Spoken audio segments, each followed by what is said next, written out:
I remember driving up the narrow, winding road that led to the cabin. It was an old dirt track, overgrown at the edges, with deep ruts that made the car sway from side to side. The forest around me was dense, tall pines and thick underbrush creating shadows that seemed darker than the late afternoon should allow.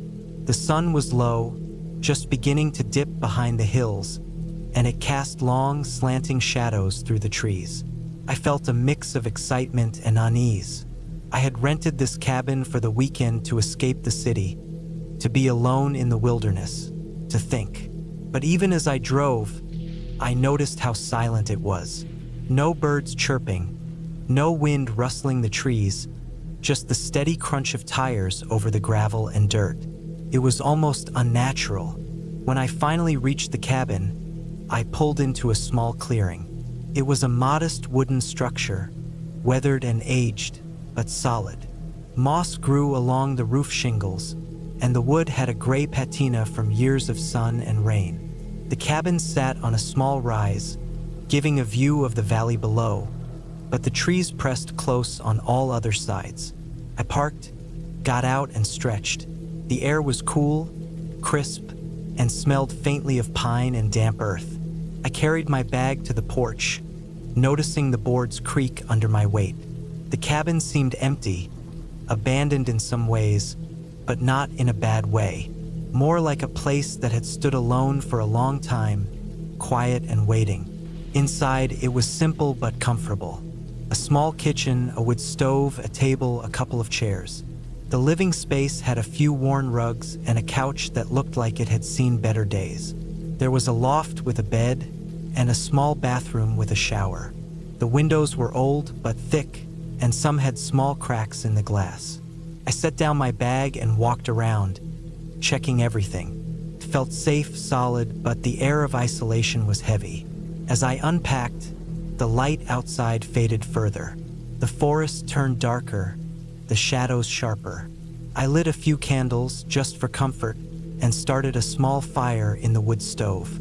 I had brought a few books, some food and water, planning to stay offline, alone, for a couple of days. As the fire warmed the cabin, I could hear the subtle sounds of the forest outside. Branches scraping together, leaves rustling, the distant creak of a tree. Nothing unusual, but my mind was alert, noticing every little sound.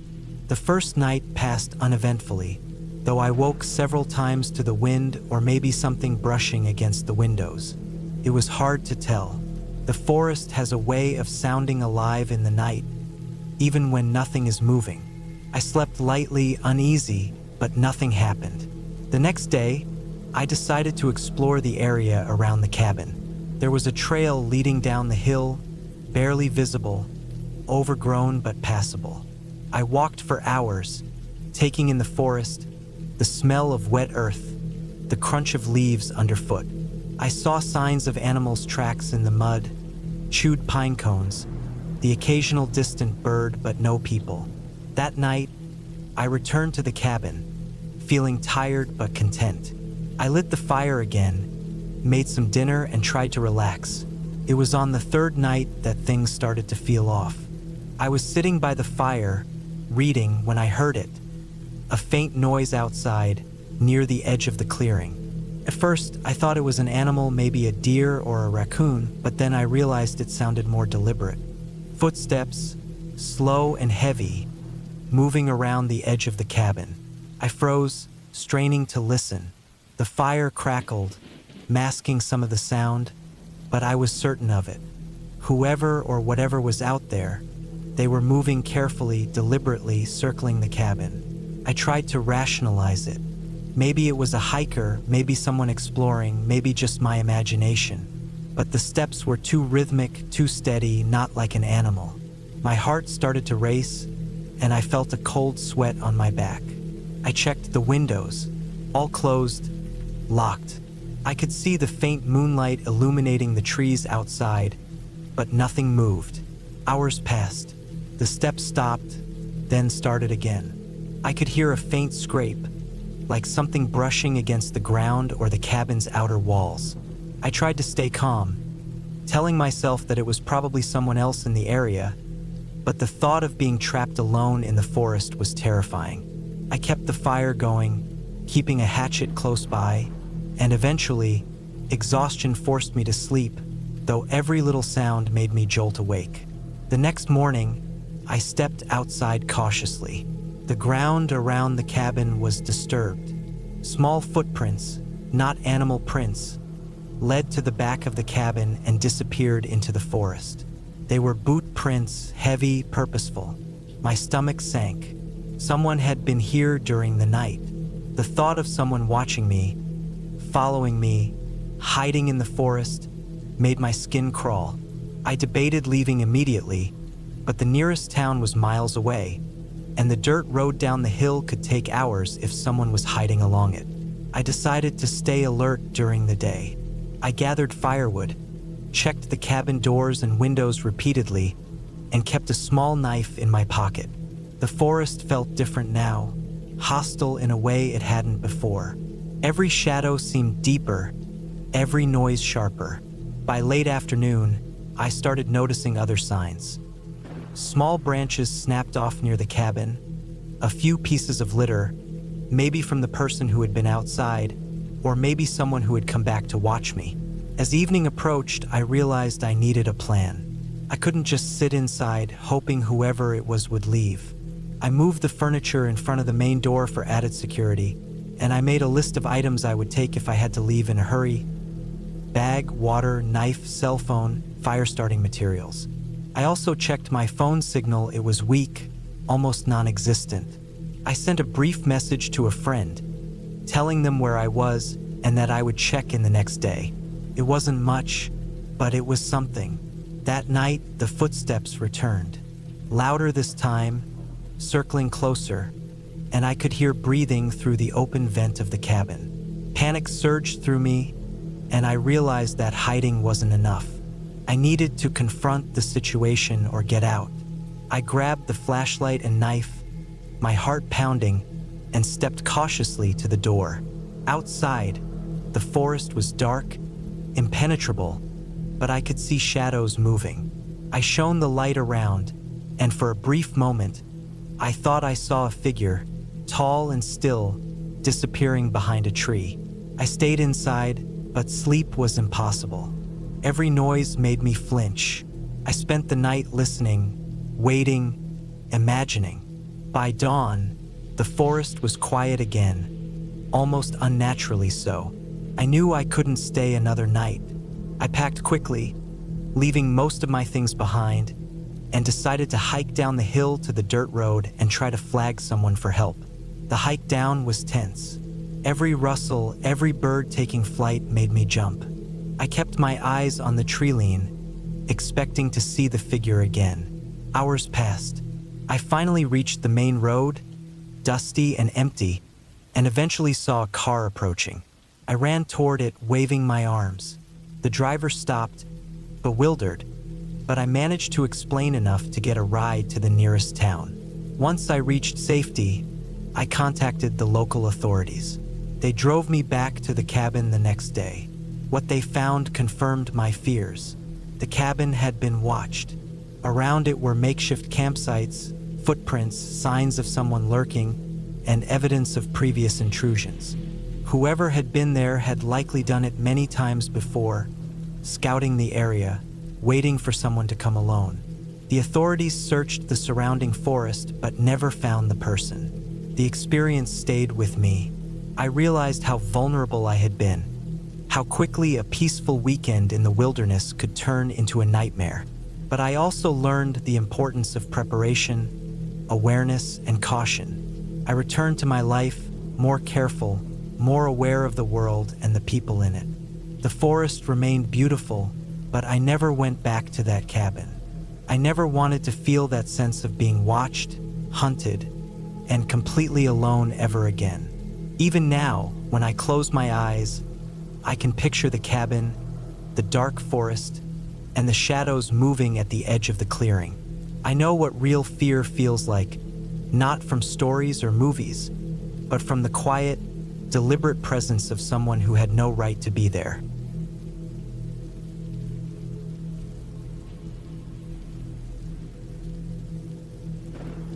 It began as a plan that I had thought through for months, a solitary trip to a remote cabin I had rented deep in the forested mountains. I wanted to disconnect from everything, to be alone, away from the constant hum of the city, the endless notifications, the ceaseless demands of work, and the small but persistent irritations of everyday life. The cabin was small, built from dark timber and stone, perched on a ridge overlooking a valley thick with pines.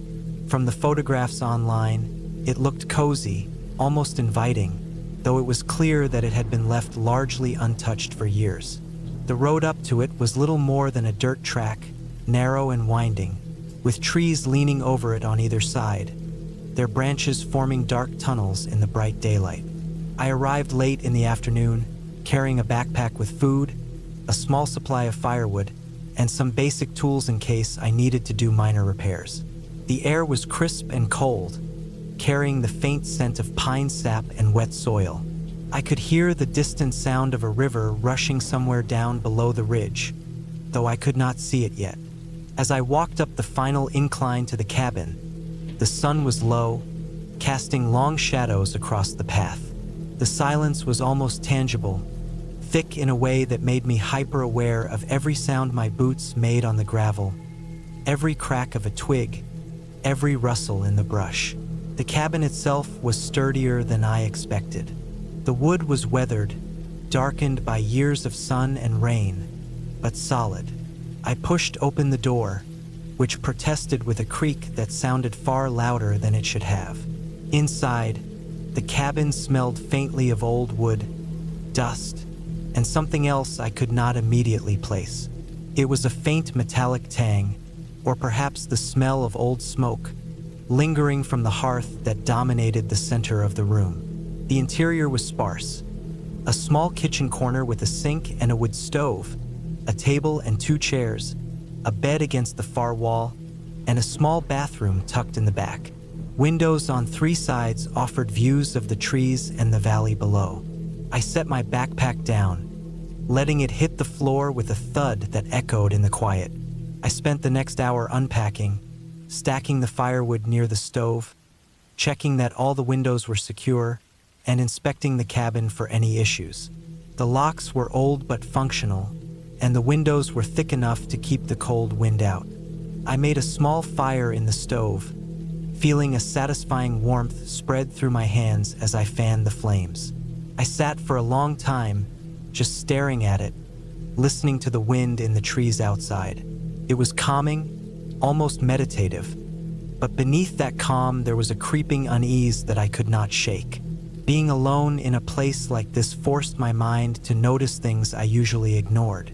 Every groan of the cabin settling, every whistle of wind through cracks, every distant snap of a branch sounded amplified. Night fell faster than I expected. The forest outside grew darker, the trees merging into a solid black mass that pressed against the cabin like a wall. The only light was the fire in the stove and the faint glow from a lantern I had brought. I had eaten a simple dinner, canned soup heated over the stove, and then cleaned up quickly. After that, I sat and listened. At first, it was just the wind, but then I began to notice other sounds. A soft scuffling outside, a repeated rustling that seemed to come from the side of the cabin closest to the woods. I froze, straining my ears, trying to convince myself it was just the wind moving the branches, or perhaps some small animal. But the sound was deliberate, rhythmic almost, not random like leaves in the wind. I grabbed a flashlight and moved to the window, shining it into the dark. Nothing, only trees, swaying in the wind, and the uneven ground of the forest floor. I felt my pulse quicken. My mind began racing with possibilities. Everything from a deer or a raccoon to someone who might have followed the road up here and been watching the cabin. The thought made my stomach tighten. I decided to wait it out, telling myself that I had no evidence anyone was here, that it was almost certainly an animal. I tried to sleep, lying in bed with the blankets pulled tight, but every noise outside made me tense. The wind howled through the trees, and every so often, a louder crash, like a branch breaking under weight, made me jump. Hours passed, the darkness pressing down on the cabin, the forest beyond seeming alive in a way that was suffocating. I kept checking the windows and doors, imagining what I would do if someone tried to force their way in. I had a small knife in my backpack, a modest deterrent, but I felt unprepared. Morning came reluctantly, pale gray light seeping through the windows. I left the cabin cautiously, circling it, looking for footprints or signs of intrusion. There was nothing, just the soft imprint of animal tracks leading from the trees. I breathed a little easier, telling myself I had imagined the fear. I spent the day exploring the immediate surroundings, noting that the slope behind the cabin led to a steep incline covered in loose rocks and fallen branches. I marked a path, thinking I might climb higher to get a view of the valley. The sun was higher, the air warmer, and I allowed myself to feel a little safer. That night, however, the same noises returned. It was quieter than before, but deliberate in the same unsettling way. I could hear soft footsteps circling the cabin, stopping and starting, pausing for moments at a time. I checked the locks again, barricaded the door with a chair, and kept the knife nearby. I stayed awake for hours, heart pounding, listening. When the noises stopped, I felt a wave of relief that was almost unbearable in its intensity. The following day, I realized I could not stay in the cabin as planned. The fear, even if irrational, was consuming. I packed quickly, leaving behind the small comforts I had brought. As I made my way down the steep dirt track toward the main road, I noticed faint footprints in the soft soil that were larger than mine, human, not animal. They had not been there when I had walked up. Panic gripped me and I moved faster, boots slipping on loose gravel. I kept looking behind me, imagining someone following, though I never saw anyone. The forest seemed to close in, the trees reaching over the path like skeletal hands. I finally reached the main road, a narrow strip that connected to a larger road winding down into the valley. A car passed me, and I waved frantically, catching the attention of the driver. Relief flooded through me. I explained quickly that I had been staying at the cabin and felt unsafe, though I left out the most frightening details about the footsteps circling the cabin. The driver nodded, alert, and offered to call local authorities. The next days were spent reporting the incident, checking with local rangers, and reviewing the cabin's history. It turned out that the property had been vacant for years, which explained its weathered state, and there were occasional reports from hikers of people living temporarily in the forest illegally. It was likely someone had been watching the cabin, waiting for anyone to come, though they had never confronted me directly. Though the experience left me shaken, I felt a cautious sense of closure.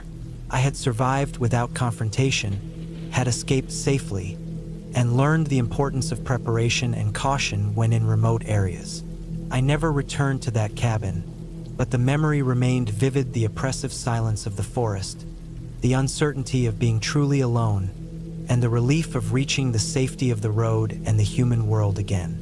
Over time, I took comfort in routine again, but the fear never completely disappeared. Whenever I heard rustling at night or saw shadows moving in unfamiliar places, my body still tensed.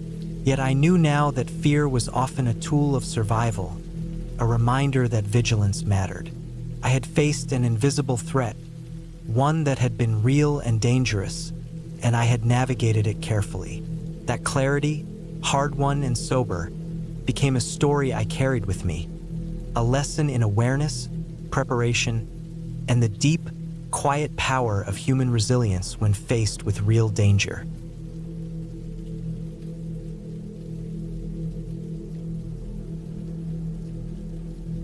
I had been planning this solo trip for months. The cabin I rented was deep in the woods, far from any small town or highway, tucked between a ridge and a dense forest. It was an old wooden structure, built decades ago, but maintained just enough to be functional. The pictures online made it look rustic and charming, with a small porch that overlooked a narrow stream and towering pines that seemed endless. I wanted isolation, the kind of quiet that erased the hum of modern life. I wanted the kind of solitude that forced you to face the world and yourself. I never imagined I would confront fear instead. The drive out there had been long and winding, past stretches of open fields that gave way to hills, then finally to thick forests that swallowed the road. There were signs of wildlife everywhere, tracks crossing dirt paths, claw marks on trees, and birds whose sudden, sharp cries seemed out of place. I remember feeling a thrill, a sense of being alive in the presence of nature's rawness. By the time I reached the cabin, the sun was low, a weak orange ball hanging over the ridge, and the shadows from the trees had begun to stretch across the ground like dark fingers. The cabin itself sat on a small clearing, maybe 50 feet across, with the forest pressing in from all sides. There was no electricity, just a generator in the shed and a wood stove inside. Water came from a hand pump near the porch. I parked my car near the front, grabbed my bag, and walked toward the cabin. The air smelled of pine, earth, and something else I couldn't place, a wet, rotting smell carried by the wind. I shrugged it off, assuming it was some dead leaves or an animal in the distance. The cabin had 2 floors. The first floor was a single open space, the kitchen along one wall, the living area with a large, battered sofa and a small wood-burning stove in the center. The second floor had a loft with a bed and a small writing desk. I set down my bag, took a deep breath, and felt a small surge of satisfaction. This was exactly what I wanted. Total solitude, no schedules, no people, no interruptions. I spent the evening unpacking, checking the generator, gathering firewood, and starting a small fire in the stove. The first night was uneventful, quiet except for the occasional creak of the wooden cabin as it settled and the distant calls of owls or other nocturnal animals.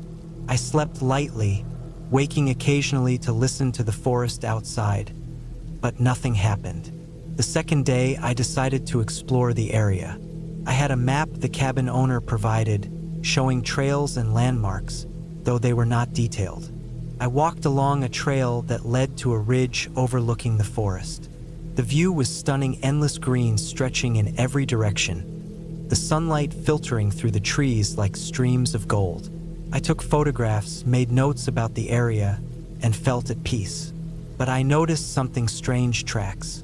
Not animal tracks, though there were plenty of those, but human tracks. Boots. They weren't fresh, maybe a day old, but they were heading toward the cabin from deeper in the forest. I felt a flicker of unease, but quickly pushed it aside. People walked in the woods all the time, probably hunters or hikers. I returned to the cabin that evening, noticing the sky darkening faster than expected. Clouds moved in quickly, gray and heavy, blotting out the last traces of sunlight. I got inside, made dinner, and double-checked the locks on the doors and windows. That's when I first noticed it, a faint scraping sound, almost like something dragging along the side of the cabin. I froze, listening. The sound stopped. I told myself it was a branch or maybe a raccoon. But when I went to bed that night, the sound returned intermittently, soft scratches against the wooden siding, followed by silence. By the third day, unease had settled in my chest. I tried to rationalize it. Old wood expands and contracts. Animals move at night. The wind causes debris to scrape against walls. I kept busy, gathering more firewood, checking the generator, and writing notes about my observations of the forest and wildlife. But that night, the sound became louder. Not just scratches, but footsteps, slow, deliberate, pacing outside the cabin. My stomach dropped. I listened, frozen, heart pounding, and the sound stopped as suddenly as it started. I didn't sleep that night, sitting by the stove with an axe in my hands, the cabin dark except for the flickering fire. The fourth day, I decided to leave for a walk along the trail I had seen the first day, thinking the fresh air might calm my nerves. I followed the path, trying to see if I could spot any signs of humans or animals that might explain the noises. The forest was dense, the air humid and earthy. After walking for about an hour, I noticed something I hadn't seen before: broken branches at eye level, not random, but in a deliberate pattern. Almost like someone had been moving carefully, but wanted to be noticed. My heart raced, and I realized the footprints from before were nearby. I traced them as far as I dared, deeper than I should have, until I realized they circled back toward the cabin. Fear set in. I hurried back, trying to ignore the growing sense that I was being watched. When I reached the clearing, the cabin seemed off. The door, which I had locked that morning, was slightly ajar. I froze, every nerve screaming, and slowly approached. Inside, nothing appeared disturbed: no broken furniture, no missing items. But the sense of intrusion was palpable. Someone had been here. I inspected the perimeter of the cabin, the windows, the porch. There were no footprints visible now, but I couldn't shake the feeling. That night, I stayed in the loft, axe beside me, flashlight ready. I didn't hear anything for hours, and fatigue eventually dragged me into a fitful sleep.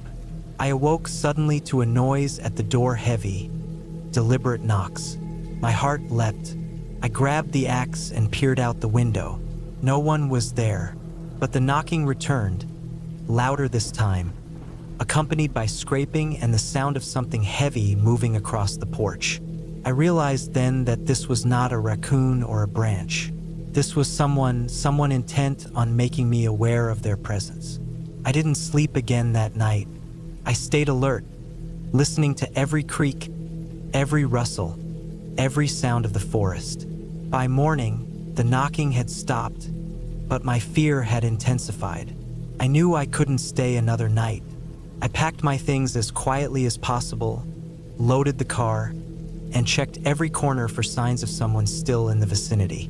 The tracks were gone, the forest silent except for birds. I drove down the winding road, keeping my eyes on the tree line, expecting to see someone following me, but there was nothing. When I returned home, I reported the incident to the local authorities. They came to inspect the cabin days later, finding nothing, no footprints, no signs of forced entry. The owner of the cabin insisted it had never happened before, but I knew what I had experienced. Someone had been there, someone who might have been watching me for days, someone who could have easily forced their way in if they wanted. After the incident, I never returned to that cabin. I realized that isolation in the wrong place at the wrong time could be dangerous, even in the seeming safety of nature. The fear I felt was real, tangible, and it changed the way I approached every future trip. I became meticulous, always checking the perimeter, always locking doors, always being aware of my surroundings. I bought security cameras for remote cabins, learned how to spot human tracks and signs, and studied wilderness survival. Months later, I returned to the area, not to the cabin, but to the surrounding forest during the day. I walked the trails, retraced my path, and found evidence of recent human activity. Old fire pits, discarded food wrappers, a makeshift campsite hidden in the trees. It confirmed my worst fears. Someone had been living, hiding, observing. But now, with knowledge and preparation, I felt a sense of closure. I understood what had happened, why I had been so terrified, and how I could prevent it in the future. The fear remained in memory, but it was no longer paralyzing.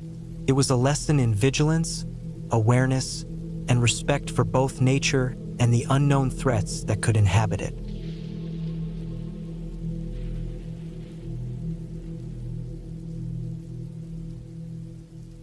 I had been looking forward to this trip for months.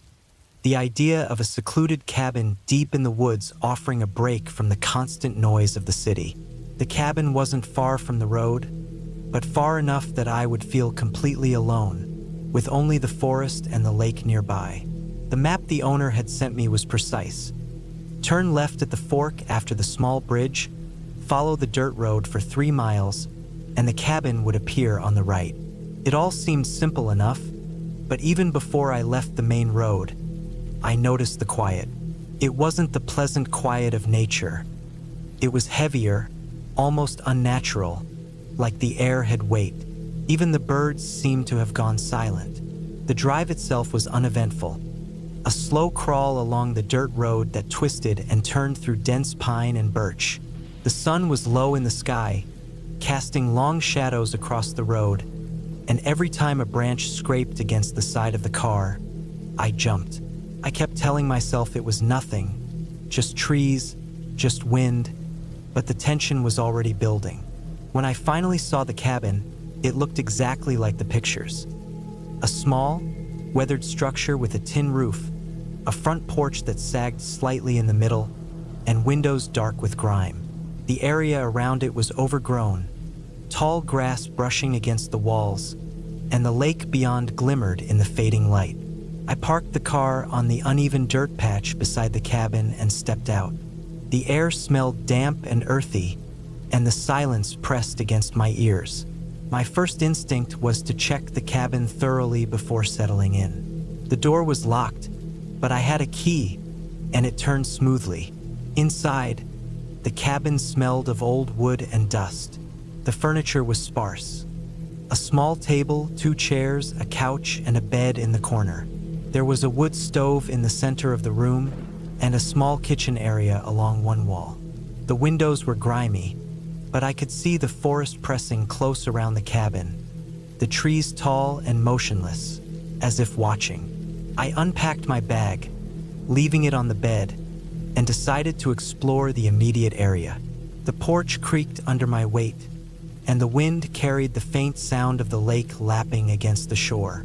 The sun dipped lower, and shadows stretched long and dark across the forest floor. I took a deep breath, reminding myself that I was here to relax, to enjoy a few days alone in the woods, but the feeling of being watched didn't leave me.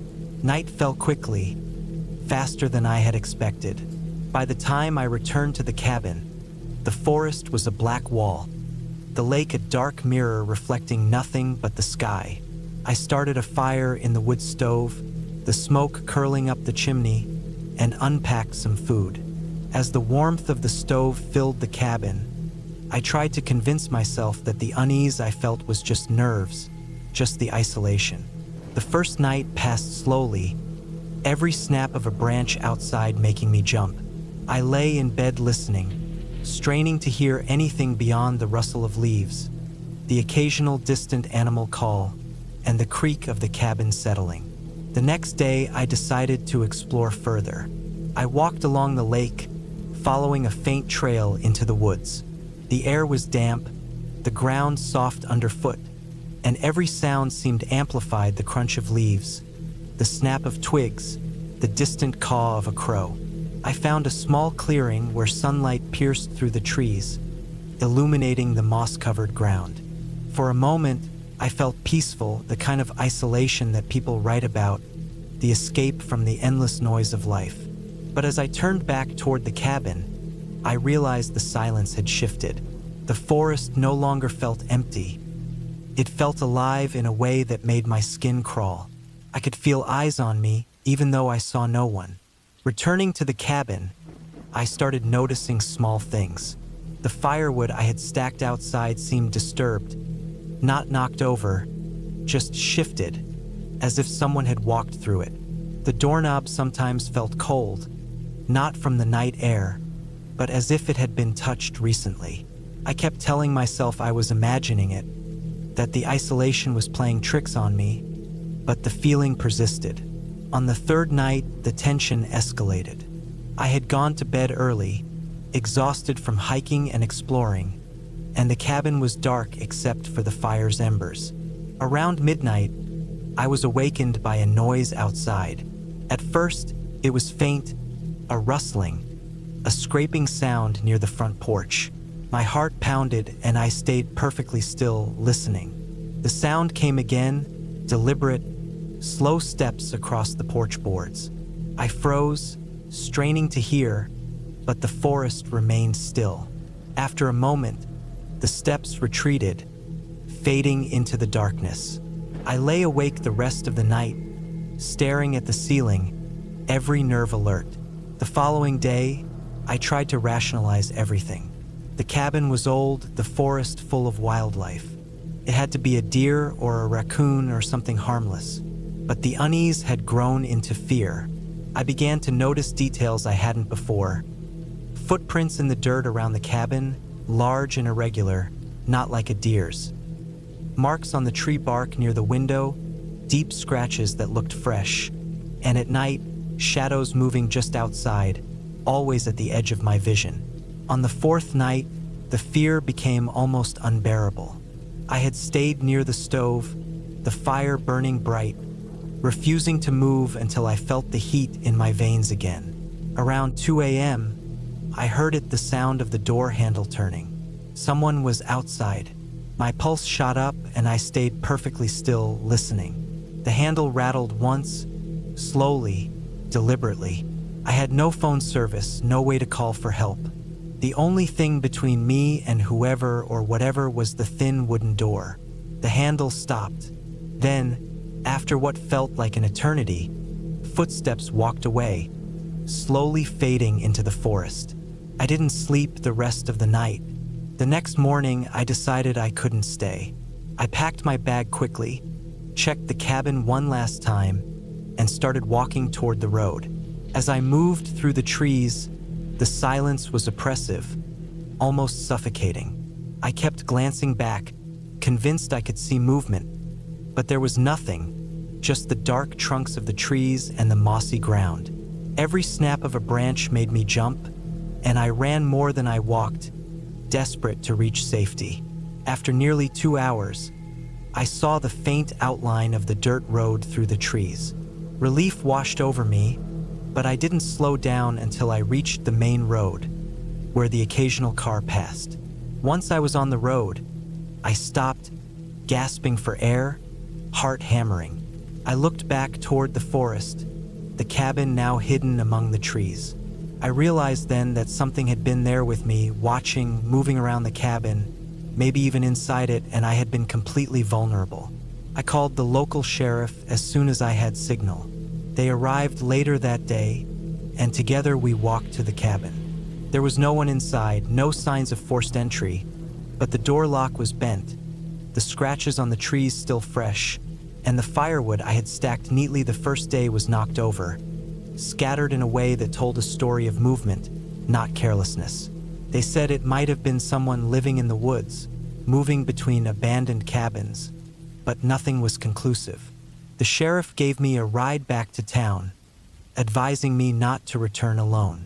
Weeks later, I returned once with a friend to retrieve the remaining belongings. The cabin was empty, overgrown, silent, and I realized that what had felt like random disturbances was deliberate, that someone had been there, observing me, testing boundaries, and perhaps even planning to return. The experience stayed with me, a constant awareness that isolation in the wilderness can be dangerous, not because of ghosts or legends, but because people sometimes live in the shadows, waiting, watching. The clear ending came from knowledge and perspective. I survived because I left, because I stayed alert, because I never ignored the signs. It wasn't a heroic battle or a dramatic confrontation, it was careful observation, intuition, and the refusal to let curiosity override survival. The cabin still stands, abandoned, silent, a reminder that even in the peaceful wilderness, there are risks we don't always see until it's nearly too late. And every time I tell the story, I remember the tight grip of fear, the weight of being alone, and the strange, unnatural quiet that was never really quiet at all.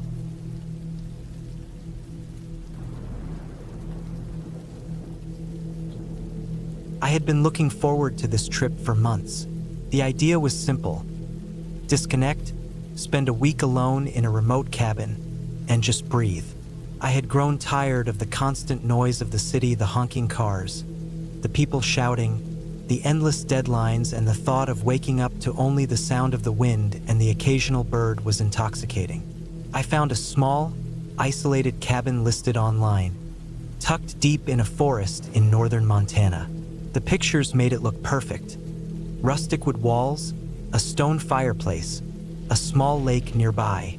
I didn't expect luxury. I didn't want luxury. I wanted silence and a chance to be alone with my thoughts. The drive up there had been long, almost 8 hours through narrow, winding roads. The GPS stopped working about 15 miles from the cabin, and I drove carefully, feeling a little thrill at the growing isolation. The sun was setting by the time I turned onto a narrow dirt path that led into thick woods. The trees were dense, older than anything I had ever seen in the city, and the smell of pine and damp earth hit me as soon as I rolled down the window.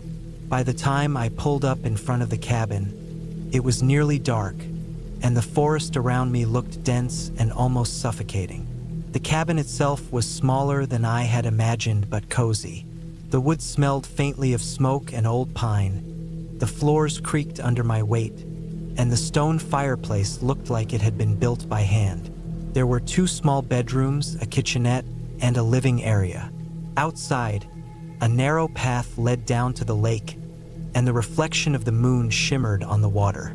I set my bag down and felt an overwhelming relief. Finally, I was here. The first night was peaceful. I unpacked, made a simple dinner, and sat by the window, watching the moonlight dance on the trees. The forest was quiet, almost unnaturally quiet. I told myself it was just the absence of city noise, but even so, it made my skin crawl slightly. I fell asleep that night with the window slightly open, enjoying the cool air on my face. The next day, I explored the area.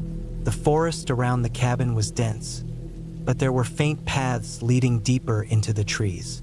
The air smelled damp and earthy, the kind of smell that makes you aware of every breath you take. I wandered for hours, feeling the crunch of dead leaves under my boots, listening to the occasional rustle of wildlife. Nothing seemed unusual, just the natural sounds of a forest untouched by humans. When I returned to the cabin, I noticed something odd. A few footprints were in the dirt near the cabin, muddy and deep. They were human, I was sure of it. I froze for a moment, staring at them. I had parked my car right next to the cabin, and there was no one else around. Maybe a hiker had wandered by earlier, I told myself. But the thought didn't sit right. The prints were fresh, and they didn't match the shape of my shoes. I checked the windows and doors. Everything was locked. Everything was exactly as I had left it. My heart slowed, but the unease didn't. That night, the forest felt different. The wind picked up, making the trees groan and creak. Every branch that scraped against the cabin felt like a warning. I couldn't shake the feeling of being watched. I kept my flashlight by the bed and the doors locked. Hours passed, the moon drifting across the sky. Around midnight, I heard something. It was faint at first, a slow crunching of leaves, like someone walking carefully but deliberately outside. I froze. My mind raced, trying to convince me it was an animal, maybe a deer or a raccoon. But the sound was different. It was heavy, deliberate, human. I stayed in bed, listening. The sound stopped, then started again, circling the cabin. I could hear faint movements near the windows. My hands shook as I grabbed a metal rod I kept for emergencies. The minutes dragged on like hours. I didn't know what to do. I didn't want to call the police. I didn't know if it would help, and I had no cell signal anyway. I stayed awake until the first light of dawn, barely sleeping, heart racing. The next morning, I explored more of the forest, trying to distract myself. I kept the cabin within sight at all times. That's when I noticed something else. The trees near the cabin had marks on them, deep gouges, as if someone had dragged something sharp along the bark. The marks led away from the cabin, deeper into the forest, and there were no paths, only thick undergrowth. I followed them for a while, curiosity overpowering fear, but the further I went, the more I felt the forest closing in. Every rustle of leaves, every snap of a twig made me jump. I turned back, realizing I didn't know what I was getting into. Back at the cabin, I found more footprints near the lake.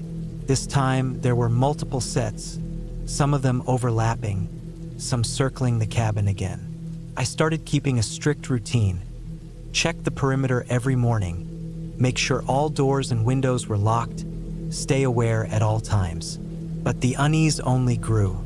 The forest that had seemed peaceful at first now felt alive, almost aware of me.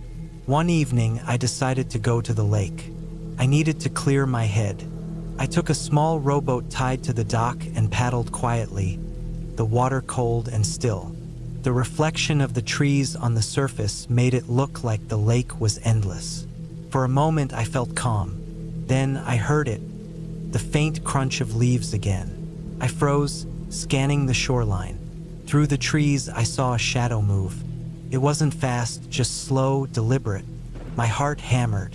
Whoever or whatever it was, they were close. I paddled back quickly, trying not to make noise, every muscle tense. Once back at the cabin, I started making a plan. I couldn't just stay here, but leaving wasn't simple.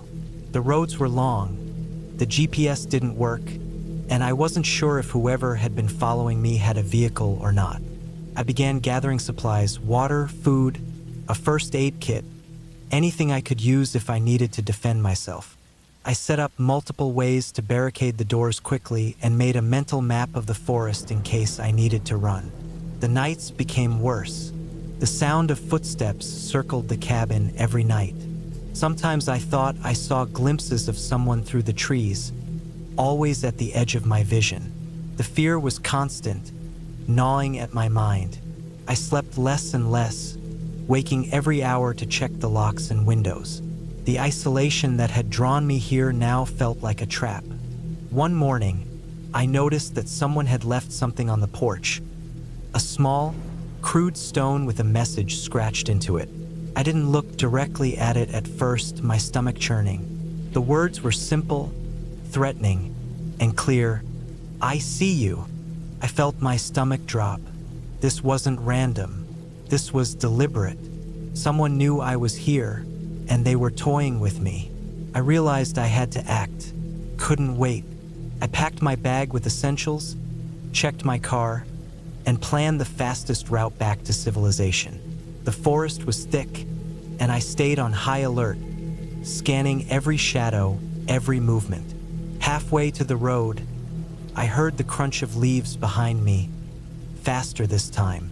I ran, heart pounding, tripping over roots and rocks. I didn't look back. When I reached the road, I saw a vehicle parked a short distance away, engine running. I sprinted toward my car, jumped in, locked the doors, and drove straight back down the winding roads, adrenaline fueling every second. The forest behind me looked like it was swallowing the road, dark and endless. It took hours to reach a place with a signal. I called the authorities, explained the situation, and drove to a small town police station. They listened, took a report, and assured me they would investigate. I stayed in town for a couple of days, too shaken to think about returning. Eventually, they told me that a local man had been arrested for stalking hikers and cabin renters in the area. He had a history of following people, leaving messages, and sometimes breaking into homes. The forest was his hunting ground, and I had been lucky to escape before he escalated. The cabin trip, which had started as a peaceful retreat, turned into a nightmare I would never forget. I lost the feeling of safety I had once taken for granted. Even months later, the sound of footsteps in a quiet place, or shadows moving just at the edge of my vision, makes my skin crawl. I learned that isolation can be dangerous in ways I had never imagined.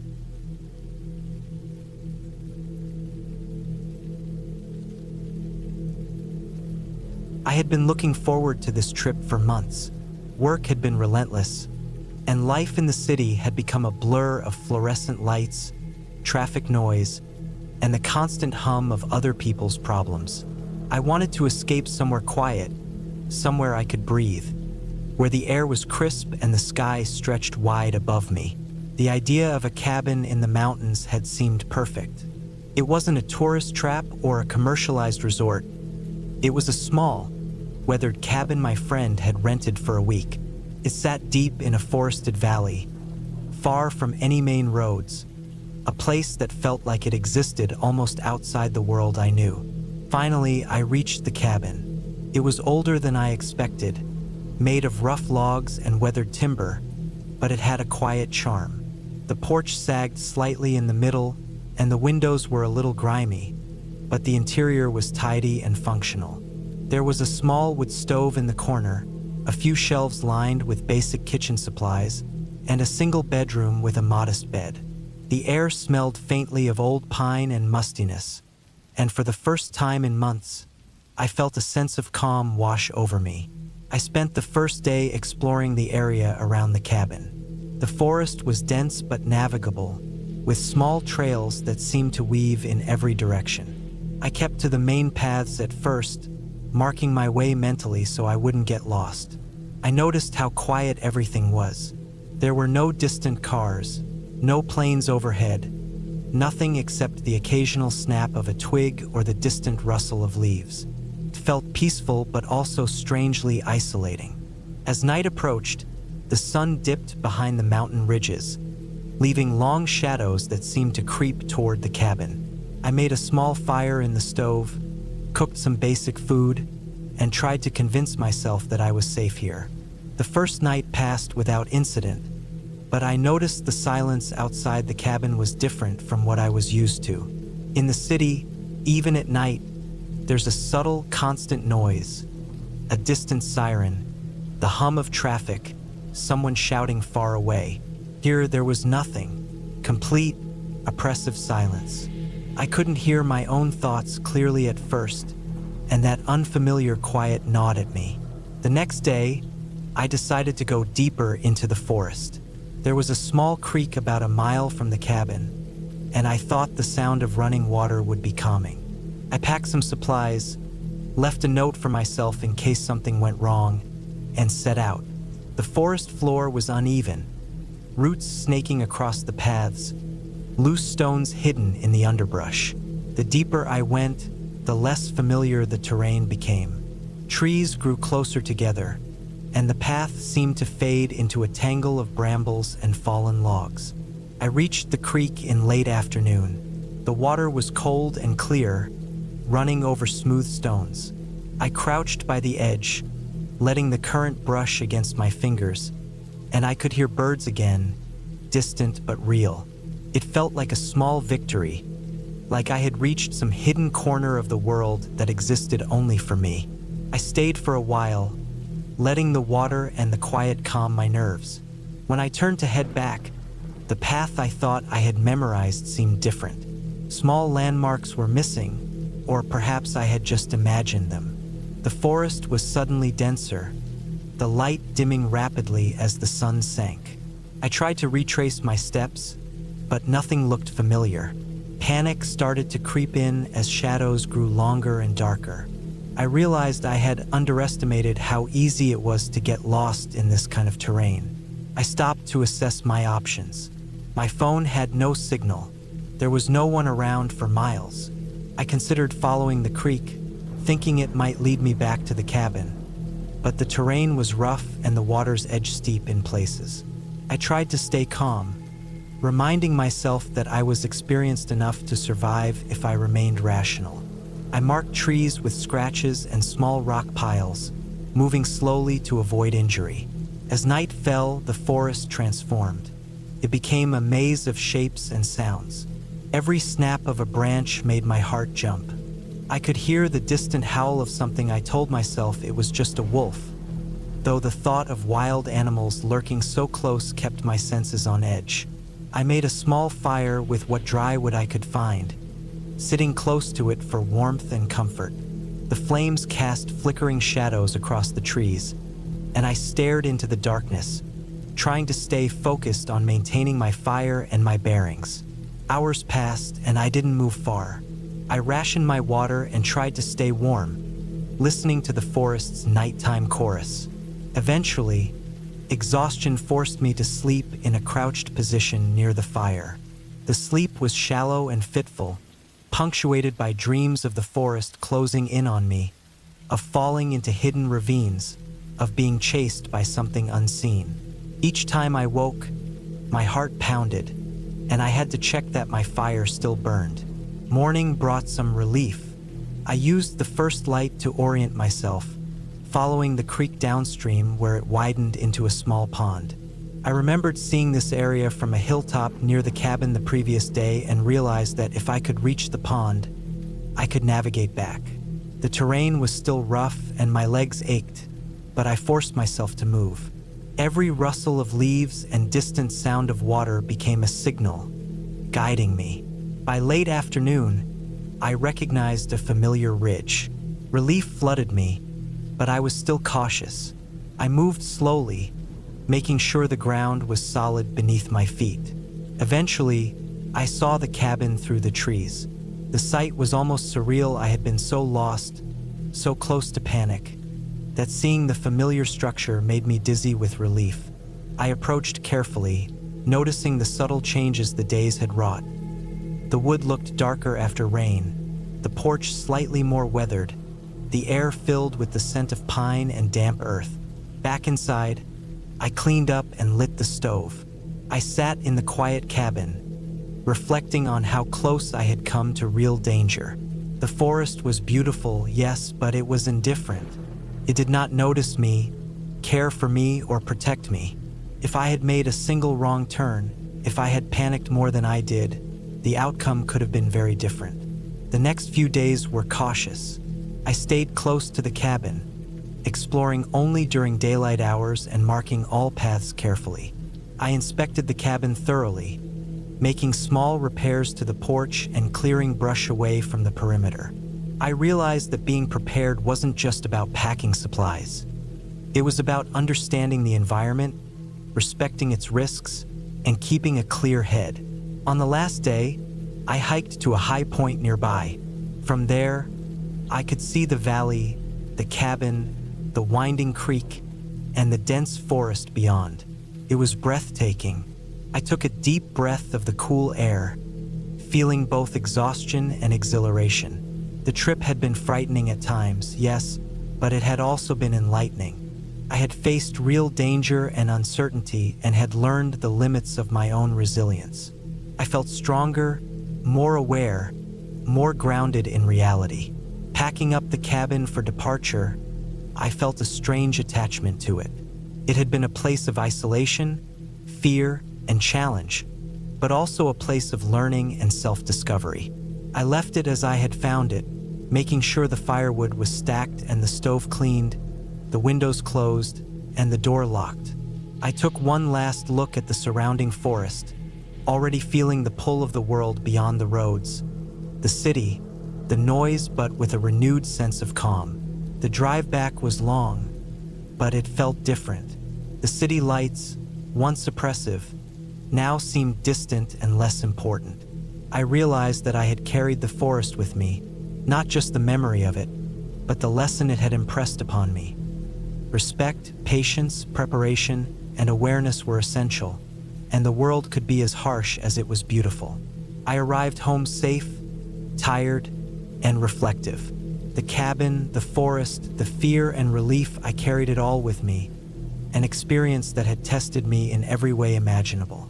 And even now, days later, I could close my eyes and feel the forest around me, hear the creek, smell the pine, and remember how vulnerable, yet capable I had been.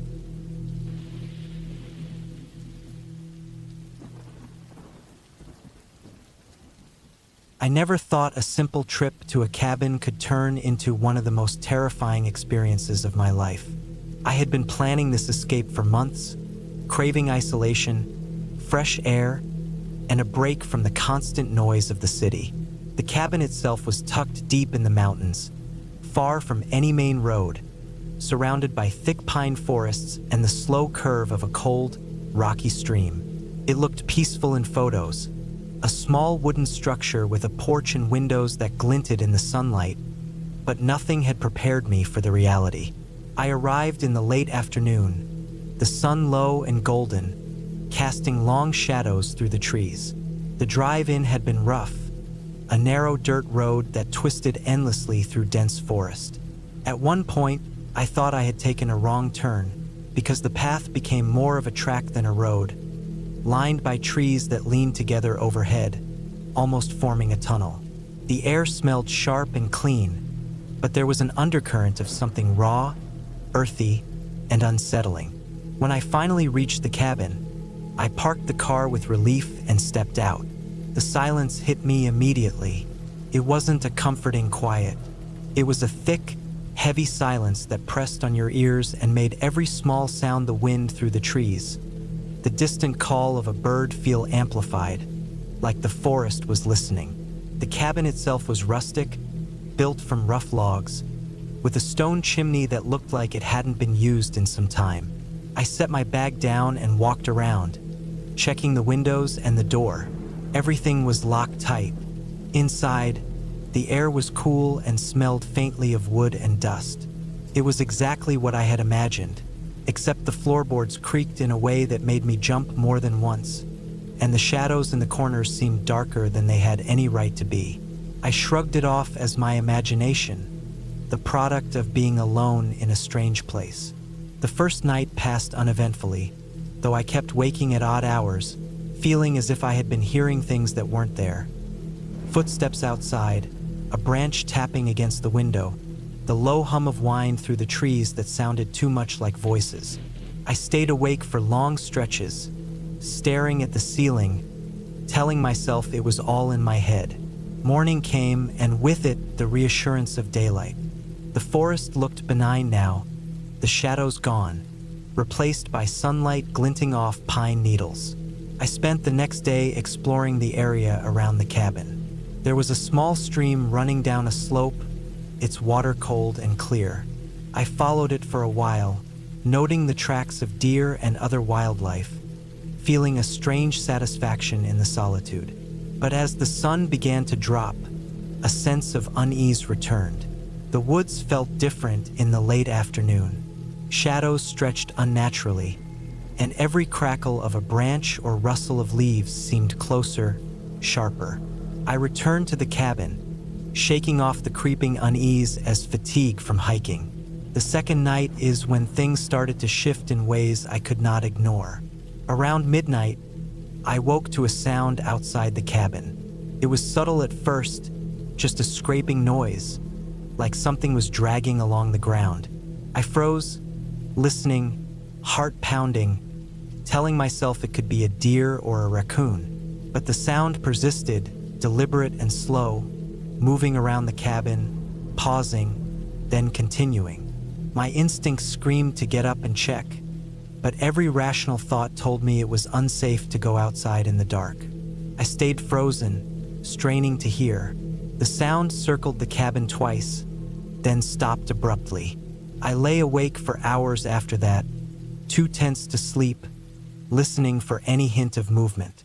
When the first light of dawn finally crept through the trees, I stepped outside. The ground around the cabin looked untouched, except for faint, heavy prints in the mud. They weren't animal prints. They were human, large, uneven, and heading into the woods. My stomach dropped. I had thought I was completely alone, and now I wasn't sure. The next day, I considered leaving. I thought about packing up and driving back, but I reminded myself that the nearest town was over an hour away. The road in was treacherous and slow, and I didn't want to risk leaving in daylight without knowing what was out there. I tried to rationalize it. Maybe someone had hiked by, maybe hunters, maybe even loggers, but none of that explained the way the prints had circled the cabin. I spent the day inside, keeping the windows locked, listening. Occasionally, I thought I saw movement in the trees, shadows flitting between trunks, but whenever I looked directly, nothing was there. As the sun set again, I felt my anxiety ratchet up. I double-checked the locks, secured the windows, and sat near the fireplace, trying to calm down. I refused to admit how afraid I had become. The third night was the worst. Around 2 a.m., I heard the sound of the cabin door handle rattling. My heart slammed against my chest. I froze, barely breathing. Whoever or whatever was outside knew I was in there. The sound stopped, and then I heard scratching at the walls. I grabbed a flashlight and crept toward the door, unsure whether to open it or hide. My mind raced. This was no longer a simple fear of isolation. This was real danger. I could hear heavy breathing outside, and the scratching turned to pounding. I backed away, scanning for another exit. I remembered the small window near the back of the cabin, the one I had looked out of earlier. It wasn't large, but it might be enough to escape if I could lift myself through.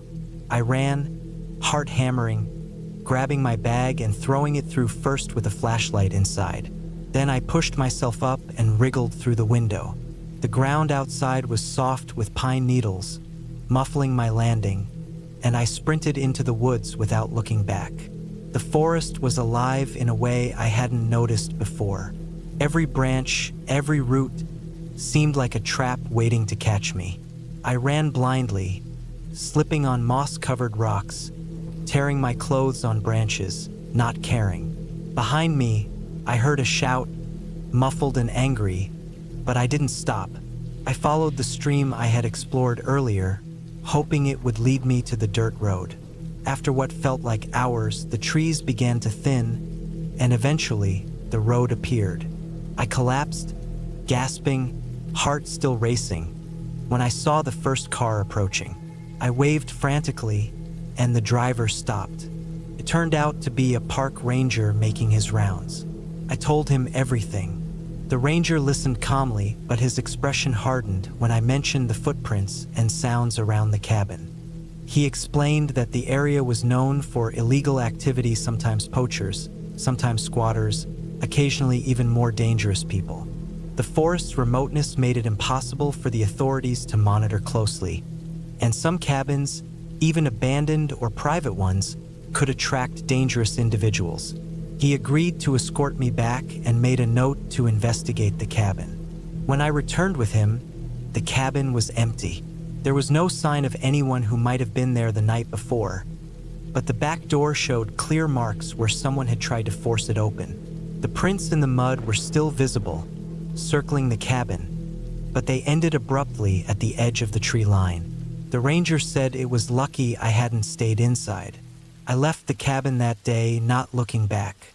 Driving away, I felt the forest's oppressive silence shift back into normalcy as the road stretched towards civilization. I didn't stay in another cabin for years after that, and even now, whenever I hear a branch snap in the woods or notice shadows shifting in the corner of my vision, I remember that night.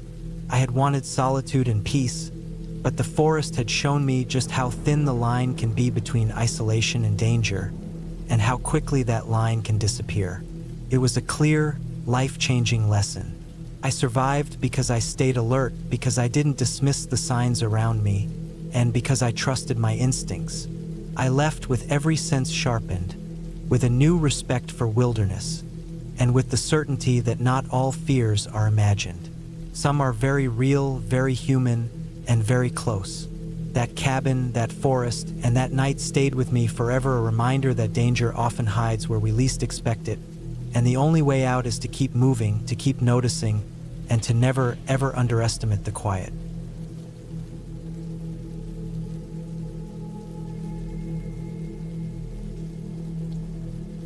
I had been looking forward to this trip for months. After a long, grueling spring at work, I needed the silence of the forest, the kind that no city street, no noisy cafe could ever provide. I found a small, isolated cabin online, about a 4-hour drive from the nearest town.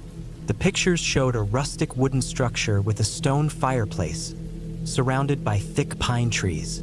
It looked perfect.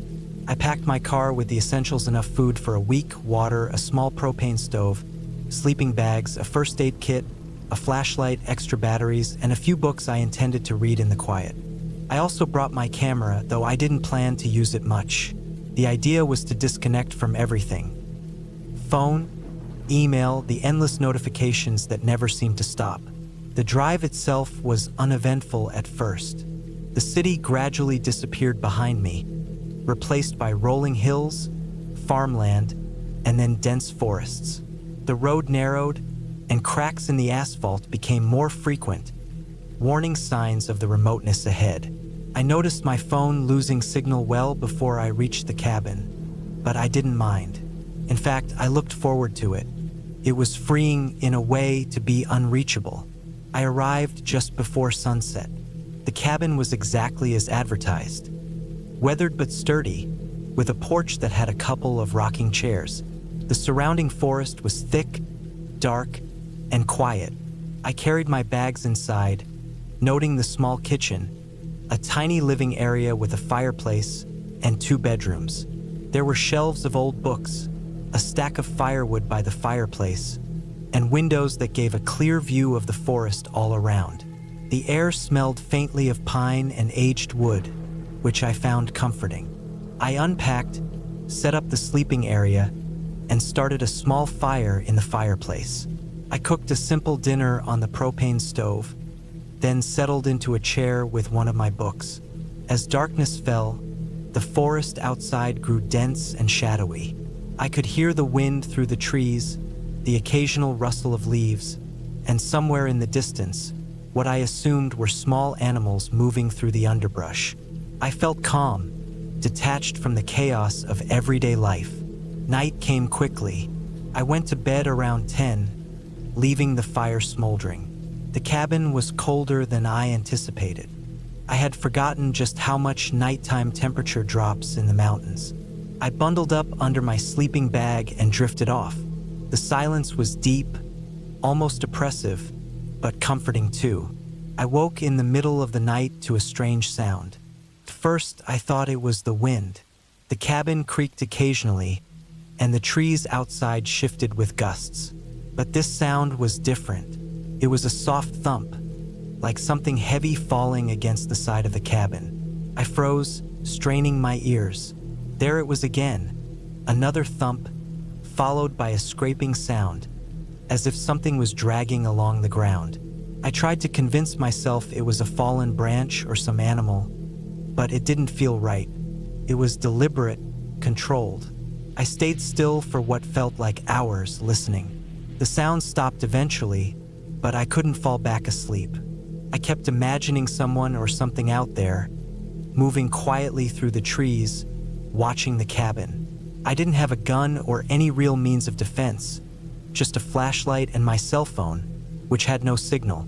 The rational part of my mind reminded me that I had locked the doors and that the cabin was isolated for a reason. But the primal part of my brain refused to quiet down. Morning brought some relief. I made coffee and breakfast, telling myself that I had just imagined the noises. Animals could be surprisingly loud at night, and the wind could make strange sounds. I spent the day exploring the nearby area. The forest was dense, filled with tall pines, thick underbrush, and uneven ground. I saw signs of deer and smaller animals, some tracks that could have been coyote or fox. It was beautiful and peaceful during the day, the kind of peaceful that made me forget about the previous night.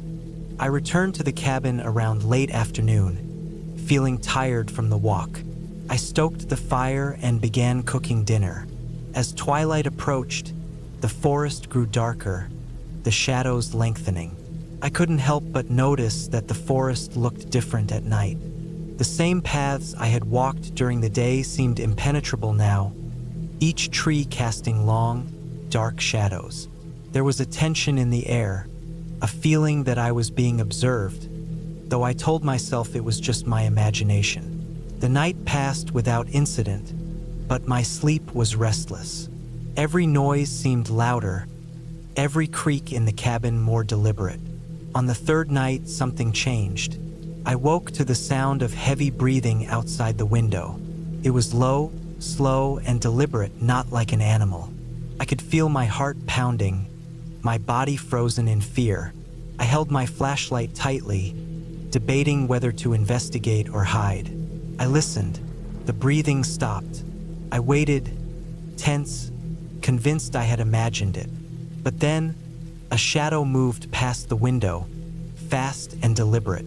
I yelped and pressed myself against the wall, realizing that someone was outside. Someone had been at the cabin, quietly watching, waiting. I remembered the security measures I had neglected. I hadn't checked the doors thoroughly, and I didn't have any heavy objects to defend myself with.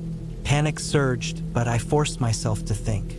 I grabbed my phone, even though there was no signal, hoping I could at least call emergency services if it came to that.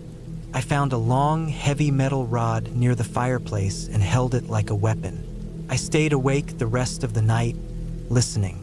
There were small noises throughout, the scraping of feet, the soft thud of something hitting the ground, but nothing more substantial. When dawn finally came, I peered outside cautiously. There were no tracks, no signs of forced entry, only the natural chaos of the forest floor. I spent the next day planning my exit. I didn't want to call the authorities unless I had concrete evidence, but I needed to leave. I packed my car with extra care, making sure nothing was left behind that could attract attention. I took the long way back to the main road, sticking to open paths and avoiding any narrow trails where someone could hide. Every shadow made me tense, and I kept glancing at every tree, convinced that someone was following me. But the drive back was uneventful, and I finally reached a gas station where I could get a signal. I called the local police, explaining the situation. They advised me to file a report, which I did, though they said there was little they could do without more evidence. In the weeks after the trip, I couldn't stop thinking about the cabin. The isolation, the shadows, the sound of deliberate movement outside my window, all of it lingered in my mind.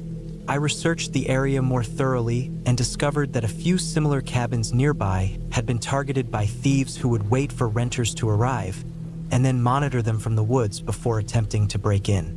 It was a criminal tactic, opportunistic and predatory, relying on isolation and fear. I realized then that my fear had been justified. The randomness of danger, the way it could appear in the quietest places, was something I had underestimated. I made a decision not to return to remote cabins alone, at least not without proper security measures, cameras, and someone else with me. The experience taught me to respect the silence and isolation of nature, but also to acknowledge that being alone in such places could attract unwanted attention. Months later, I revisited the cabin area during daylight, with friends this time.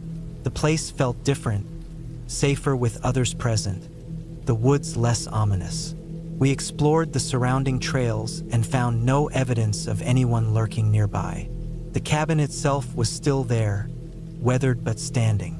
I felt a sense of closure, a calm reassurance that the fear I had experienced was real but manageable with preparation and awareness. The experience stayed with me, a reminder that caution and vigilance are as important as the desire for peace and solitude. Nature can be beautiful, but its isolation can also hide danger, and the lesson I carried from that cabin was clear and indelible.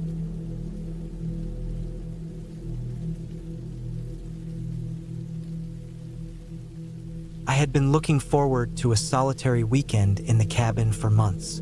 My life in the city had been relentless lately, long hours at work, endless notifications, and people everywhere demanding attention. I needed quiet, space, and some time to think without interruptions. I packed my bag carefully.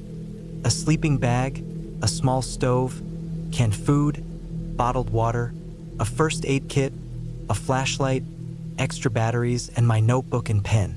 I didn't need a phone. I wanted no distractions. The cabin was located in a dense forest, several miles from the nearest road, and had been abandoned for years. I had rented it from a man who insisted I take a map and familiarize myself with the area, though the directions were vague, mostly because cell service was non-existent. The drive there was longer than expected, winding through narrow dirt roads flanked by thick trees. Every turn seemed identical, and I kept checking the GPS before remembering it would likely fail entirely once I went deeper into the forest. Eventually, I found a small, overgrown trail that led to a clearing, and there it was, a modest wooden cabin with weathered walls, moss growing on the roof, and a stone chimney stained with soot from old fires. The surrounding area was silent except for the occasional chirping of distant birds and the rustling of leaves in the wind. It was both beautiful and slightly unsettling, like the forest itself was holding its breath. I parked my car a short distance from the cabin, grabbed my bag, and walked down the uneven path. Each step cracked twigs beneath my boots, and I tried to ignore the uneasy feeling creeping up my spine. The front door creaked as I pushed it open. Dust coated the floors and furniture, and the air smelled faintly of mildew and decayed wood. I dropped my bag on the floor and flicked the switch for the overhead light. Nothing. I tried another switch. Still nothing. I wasn't entirely surprised electricity was probably old or disconnected, but I had packed candles and a flashlight for a reason. I opened the windows to let in natural light, and immediately noticed the cabin had been left in a strange state. Dishes were stacked haphazardly in the sink, and an old chair sat tipped over as though someone had left in a hurry. I reminded myself that it had been abandoned for years. This was likely just leftover debris from the previous occupant, but it made the cabin feel strangely lived in despite the years. I spent the first hour cleaning a small area, lighting a few candles and organizing my supplies. The fireplace was intact, so I gathered kindling and started a fire. Watching the flames crackle gave me a sense of comfort I didn't expect. The forest outside was eerily quiet now that the sun was setting. The trees swayed gently in the wind, and shadows stretched long across the cabin floor. It was peaceful, yet I couldn't shake the feeling that I was being watched. I dismissed it as paranoia, perhaps fueled by the isolation. After all, I had spent countless nights alone in various locations without anything happening. As darkness fully settled, the forest transformed. The once faint rustling of leaves became more pronounced, as if the wind itself carried weight. Somewhere in the distance, an animal cried out, sharp and sudden. I shined my flashlight toward the sound, but the beam only cut through a thick wall of darkness. The deeper shadows of the forest seemed almost tangible, pressing against the edges of the clearing. I kept reminding myself that the forest was full of creatures. Raccoons, deer, maybe coyotes, nothing unusual. Still, a tension settled in my chest, a constant thrum that I couldn't ignore. I ate a quick dinner, rationing my supplies carefully, and then settled into my sleeping bag near the fireplace. I tried to read, but my mind kept wandering to the odd noises outside. At some point, I forced myself to sleep. I woke sometime during the night to a sudden, sharp sound, a snap of wood, like a branch breaking close by. I froze, listening. My flashlight lay across the floor within reach, and I grabbed it slowly, careful not to make a sound. The beam cut through the darkness outside the window, but there was nothing. I strained to hear, and then I heard it. A faint, deliberate crunching sound, like someone stepping carefully through dry leaves.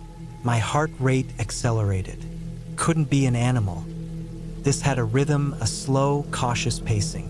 I stayed completely still, gripping the flashlight tightly. The sound stopped suddenly, as if whoever or whatever it was had noticed my presence. Silence returned, but it was heavier this time, oppressive. I told myself to calm down, to rationalize, but every instinct in my body screamed that something wasn't right. I didn't sleep again that night. Every little sound, the wind brushing against the cabin walls, a distant bird landing on a branch, the faint shifting of leaves made me tense. By dawn, I was exhausted but relieved to see the pale morning light filtering through the trees. I had decided to explore the perimeter of the cabin, trying to convince myself that no one could have reached this remote spot. But as I stepped outside, I noticed subtle disturbances I hadn't before.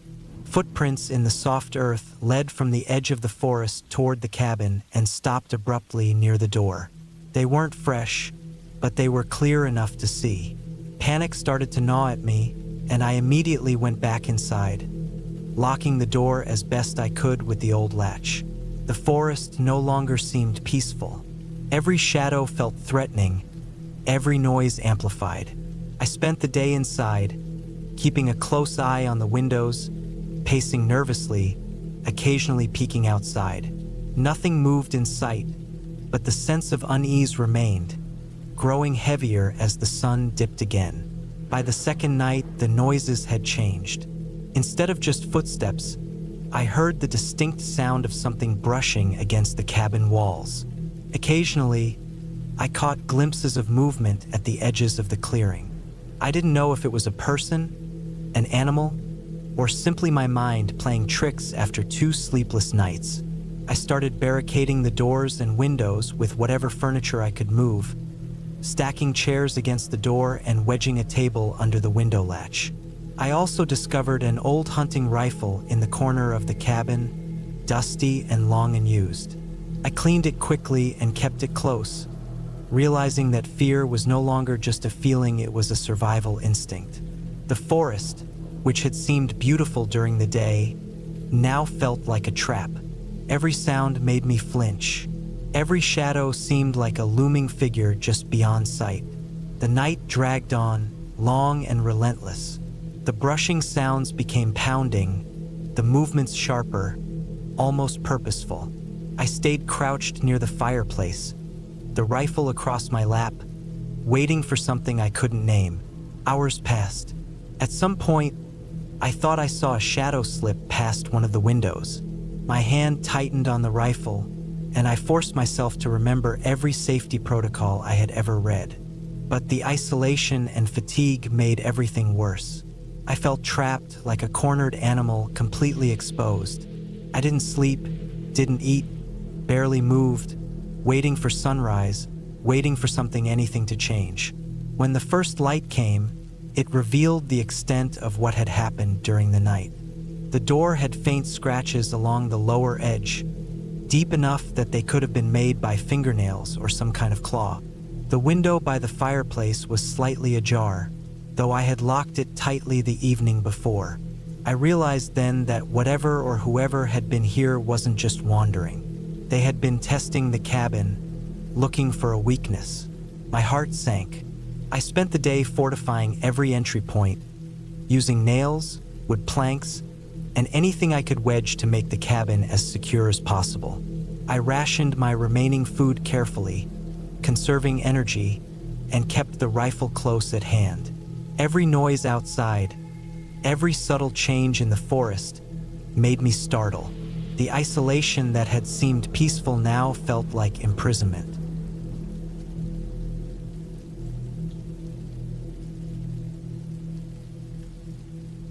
I had been looking forward to this weekend for months. After a long stretch of work and city noise, I needed silence, a place where I could breathe and be alone with my thoughts. I rented a small cabin deep in the forest, far from the roads, the stores, the people. The description online made it sound perfect. Isolated, rustic, with a fireplace and a small lake just a 10-minute walk away. I packed my car the night before, making sure I had all the essentials: food, water, a first aid kit, a flashlight, and extra batteries. I wanted to be prepared. The drive itself set the tone for what was to come. The city faded behind me, replaced by miles of trees, twisting roads, and the occasional abandoned farmhouse. By the time I reached the last paved road, the sun was low, a dull orange glow filtering through the trees. I switched on my headlights as the road narrowed, gravel crunching under my tires. The forest seemed heavier here, the trees standing closer together, their branches arching over the road like they were trying to block me out. When I finally saw the cabin, I felt a wave of relief. It was small, made of weathered wood, with a stone chimney and a porch that sagged slightly in the middle. The windows were dirty, dust and leaves sticking to the glass, but I could see the inside was simple and functional. A small table, a bed, a few chairs, and a wood stove. There was a pile of firewood stacked neatly against the side. I parked my car and got out, the air immediately hitting me with its cold, damp weight. There was no wind, but the forest itself seemed alive, breathing around me. I unpacked my car slowly, making sure nothing was left behind. I brought the food inside, stacked the wood, and checked the cabin from top to bottom. The door locked well, though the latch creaked. The windows all closed tightly, though I noticed one pane at the back had a small crack. I thought nothing of it. The first night was quiet, almost unnaturally so. The forest had sounds, of course. The distant rush of water, the chirp of insects, the occasional bird. But there was something else, a subtle pressure, as if I was being watched. I told myself it was the isolation, the unfamiliarity, the way my mind was already adjusting to being completely alone. I made a fire in the stove, cooked some beans on it, and settled into the chair, staring at the flames. The cabin smelled of wood smoke and damp earth. I tried to read a book, but my mind kept wandering, listening to the dark outside. Eventually, I gave up and went to bed. The bed was hard, the blanket scratchy, but it was enough. I slept lightly, waking often at small noises. A branch snapping, a thump somewhere outside, the creak of the cabin settling. The next morning, I went outside early. The sun was weak, barely breaking through the dense canopy. I walked toward the lake, crunching over leaves and broken twigs. The water was still, reflecting the gray sky, surrounded by thick brush. I could hear something moving in the undergrowth, the low rustle of animals, maybe deer or raccoons. I stayed quiet, trying to see, but nothing came into view. The isolation was beginning to feel heavier, more intense. That day, I decided to explore the surrounding forest, taking the narrow trails that twisted and forked unpredictably. I was careful to mark my path, tying small strips of cloth to branches so I could find my way back. Hours passed, and I began to notice signs of life that made me uneasy. Footprints, not mine, too large to be from a deer, crossed the trails. Broken branches at head height, faint marks on trees that looked deliberate. My mind jumped to possibilities. Hunters, hikers, someone else living out here. But the area was supposed to be deserted. By late afternoon, I returned to the cabin with a sense of unease. I double-checked the locks and secured the windows, the crack in the back window now gnawing at me. I built a larger fire and stayed near it, listening. The forest seemed to shift as the light faded, shadows lengthening and twisting. Around dusk, I saw movement outside the window, a figure at the edge of the trees, tall and still. My heart raced, but I blinked, and it was gone. Perhaps it had been a deer, perhaps my mind playing tricks. I tried to convince myself of that. Night fell completely, and with it came a kind of silence that was almost suffocating. I ate some canned food and went to check the fire. It had dwindled to embers. I added more wood, listening. There was a soft, irregular tapping outside. I froze. The sound came from the side of the cabin, near the cracked window. It was deliberate, too rhythmic to be the wind or falling branches. My first thought was to ignore it, but the tapping continued, slow, measured, almost like someone was testing the structure, checking if the windows could give way. I took a flashlight and moved cautiously around the cabin. Nothing. The forest was empty, but the sense of being watched was now undeniable. Every shadow seemed to stretch toward me, every rustle a threat. I went back inside, locked the door, and stayed close to the fire. I tried to stay rational. The area is sparsely populated. Anyone who might approach would have made noise. Still, the tapping had been too precise. I couldn't shake the feeling that I wasn't alone. I slept fitfully that night. Every little sound woke me. Branches snapping, animals moving in the dark, my own heartbeat thundering in my ears. At one point, I woke to the sound of something sliding against the side of the cabin. I didn't move, barely breathed. It went on for a few seconds before fading. The next day, I decided I needed to leave. I packed methodically, carefully, feeling my anxiety rise with every rustle outside. I drove toward the main road, the forest still tense around me. As I passed the lake, I noticed something that froze me. A set of footprints in the mud, large and human, leading from the tree line to the water's edge. I followed them with my eyes, and they disappeared into the brush. My stomach dropped. Whoever had been there wasn't just passing through, they had been watching, waiting. I drove without stopping until I reached the nearest town, the normalcy of traffic and people almost overwhelming. I went to the local store to grab something to eat and calm down. The cashier asked me if I was okay. I shook my head silently, unsure what to say. Later, I reported the footprints to the ranger station, giving a full description of the cabin and its location. They assured me they would check it. 2 weeks later, I returned with the rangers. The cabin was quiet, abandoned, and intact. There were no signs of forced entry, but the footprints had disappeared, leaving only the faint marks in the mud that had hardened. The rangers told me it was a common spot for hunters and sometimes people who liked to live in the woods illegally. I realized then that I had been lucky. Lucky that whoever had been watching me hadn't chosen to make themselves known in a more aggressive way. I sold the cabin rental immediately. I never went back, but even months later, I still remember the isolation, the quiet, the way the forest seemed to press in on me. The memory of the tapping, of movement just outside the window, lingers in the back of my mind. I learned that the wilderness is not inherently peaceful. It's indifferent, and if you are alone, someone else could be just as indifferent, waiting, watching, and you might not know until it's too late. Since then, I never go anywhere completely alone.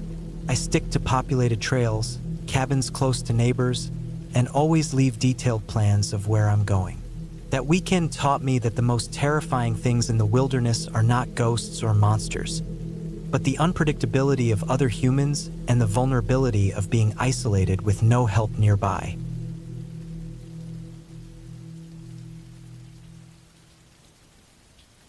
I had been driving for nearly 10 hours, the road stretching endlessly ahead, twisting through dense pine forests that blocked the late afternoon sun. My plan was simple. A weekend away at a remote cabin I had rented for some solitude, a place far from the noise of the city, phones, and people. The directions said to turn off the main road after a small sign that read Cedar Creek Cabin Rentals, and then follow a gravel path for several miles. I had printed the map, circled the turns, and memorized it as best as I could. I knew the isolation was part of the appeal, but as I drove deeper into the forest, I felt a creeping unease, a small knot of worry that I could not shake. The road narrowed, the trees crowding in on both sides, branches scraping against the car, the occasional birds scattering in panic as I passed. The sunlight was fading quickly, and the temperature dropped noticeably as the forest thickened.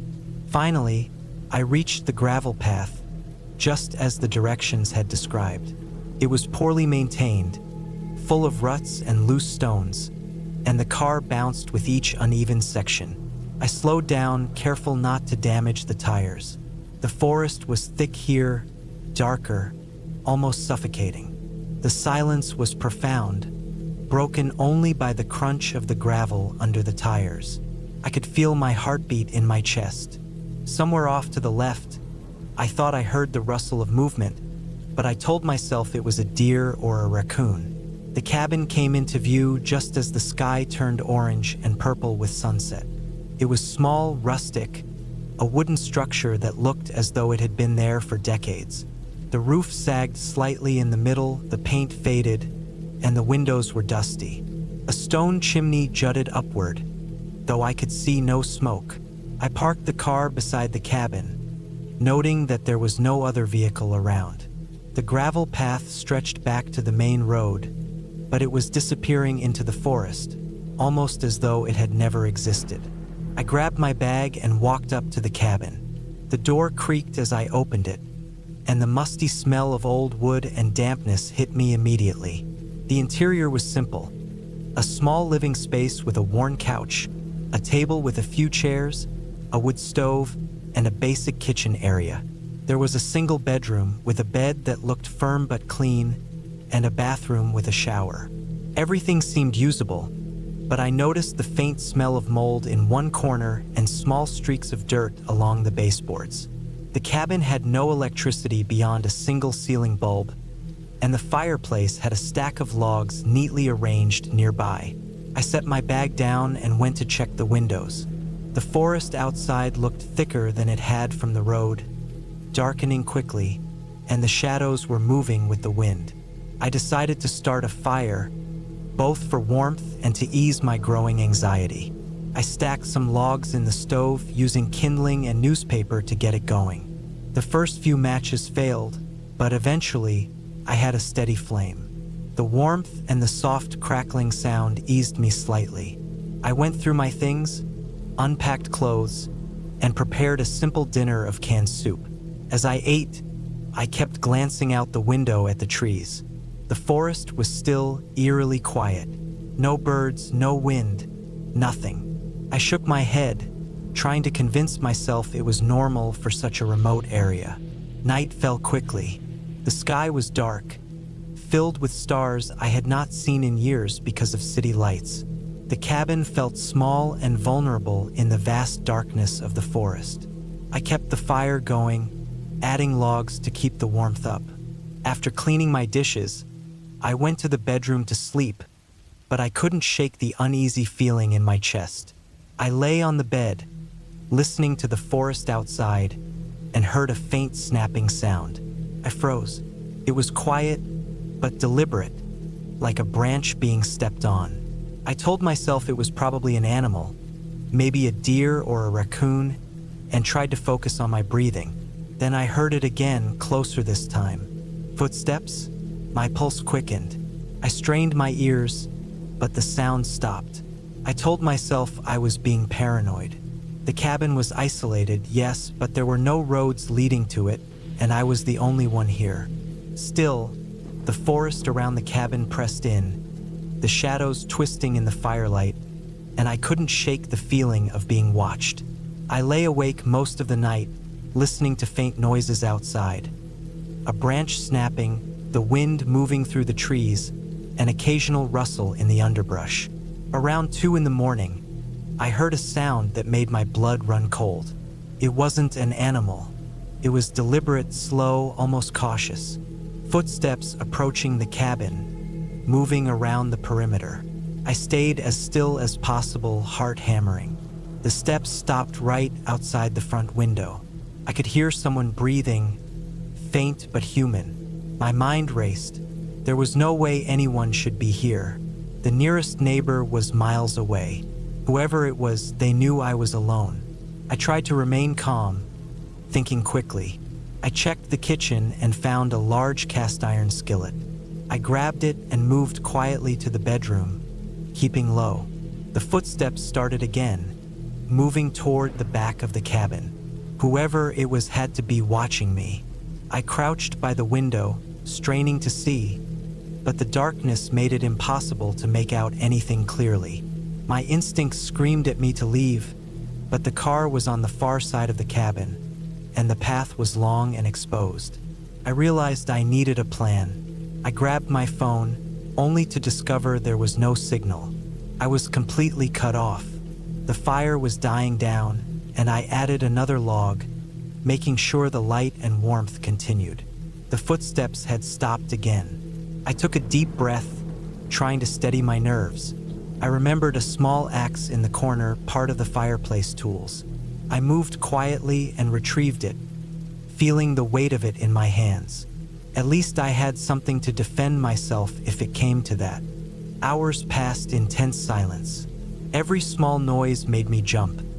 The creak of the cabin settling, the wind in the trees, the distant howl of a coyote. By dawn, the footsteps had stopped completely. I waited until the first light crept through the trees, then cautiously opened the door to check outside. There were no signs of anyone around. No footprints, no disturbed brush. It was as if the person or people had vanished. The forest seemed peaceful again, almost normal, but I couldn't shake the fear that had settled into my chest. I decided I couldn't stay another night. I packed quickly, grabbing everything I needed. The cabin that had felt cozy and inviting yesterday now felt like a trap. I started the car and drove slowly back down the gravel path, every noise making me tense. As I reached the main road, I felt a wave of relief. The sun was fully up, and the forest no longer felt threatening, just ordinary. I drove straight to the nearest gas station, called the rental company, and reported what had happened. They said no one else should have been near the cabin, that the area was supposed to be secure, and that incidents were extremely rare. I never went back to that cabin. For months afterward, every time I heard a small noise in the dark, I felt my chest tighten and my pulse race. I realized the fear didn't come from ghosts or stories, but from something much simpler: the knowledge that humans can be predators and that isolation can make anyone vulnerable. The experience taught me to respect remote areas and to be cautious, even when everything seems safe. Eventually, I found another cabin for a solo weekend getaway, but this time it was slightly closer to a road, slightly less isolated, and with a cell signal. The fear never fully left me, but I learned to prepare, to stay alert, and to trust my instincts. The forest is beautiful, yes, but it can also be silent, dark, and unforgiving when the wrong person is nearby. That weekend at the Cedar Creek cabin remains burned into my memory, a reminder that reality can be far scarier than any story, and that staying alive sometimes depends on nothing more than awareness, preparation, and the smallest bit of luck.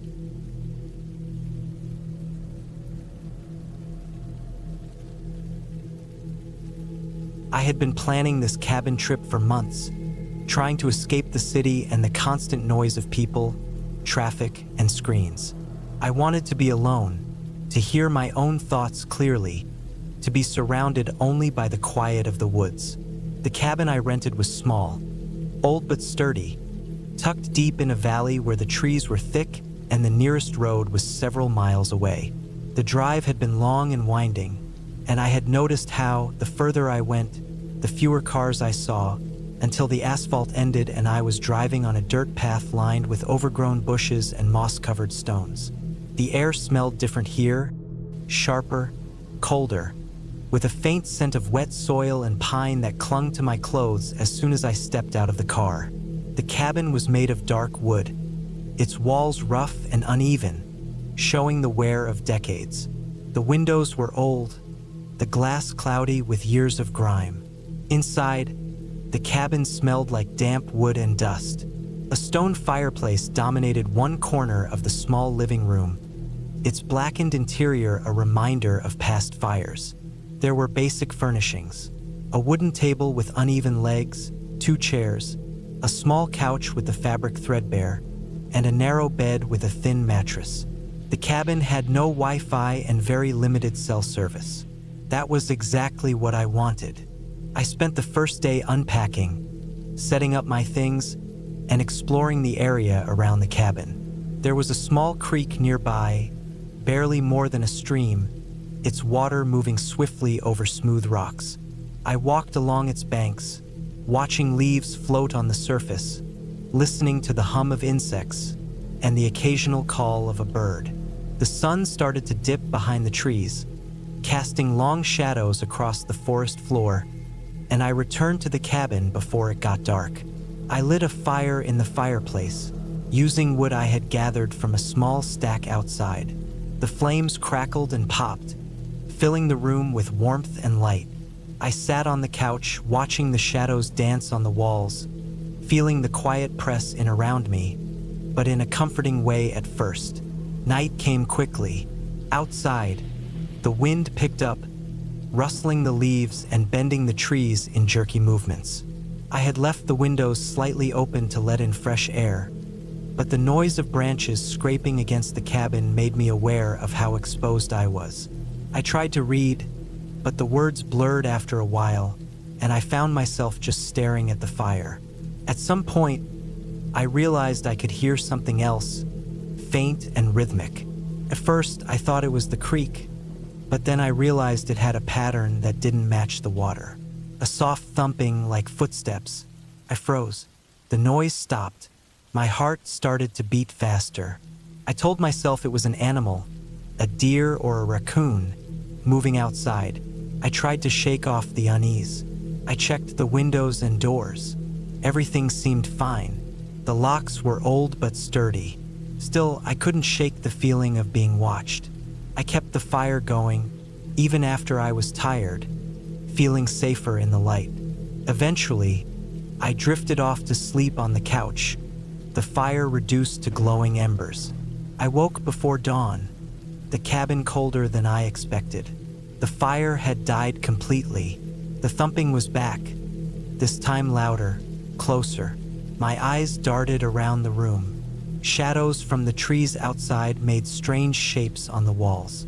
I tried to calm myself, telling myself it was nothing, maybe the wind or a branch hitting the cabin. But then I heard it again, more deliberate, a slow, heavy step against the wooden porch. I felt my stomach tighten. Someone or something was on the porch. I moved quietly to the door, careful not to make a sound.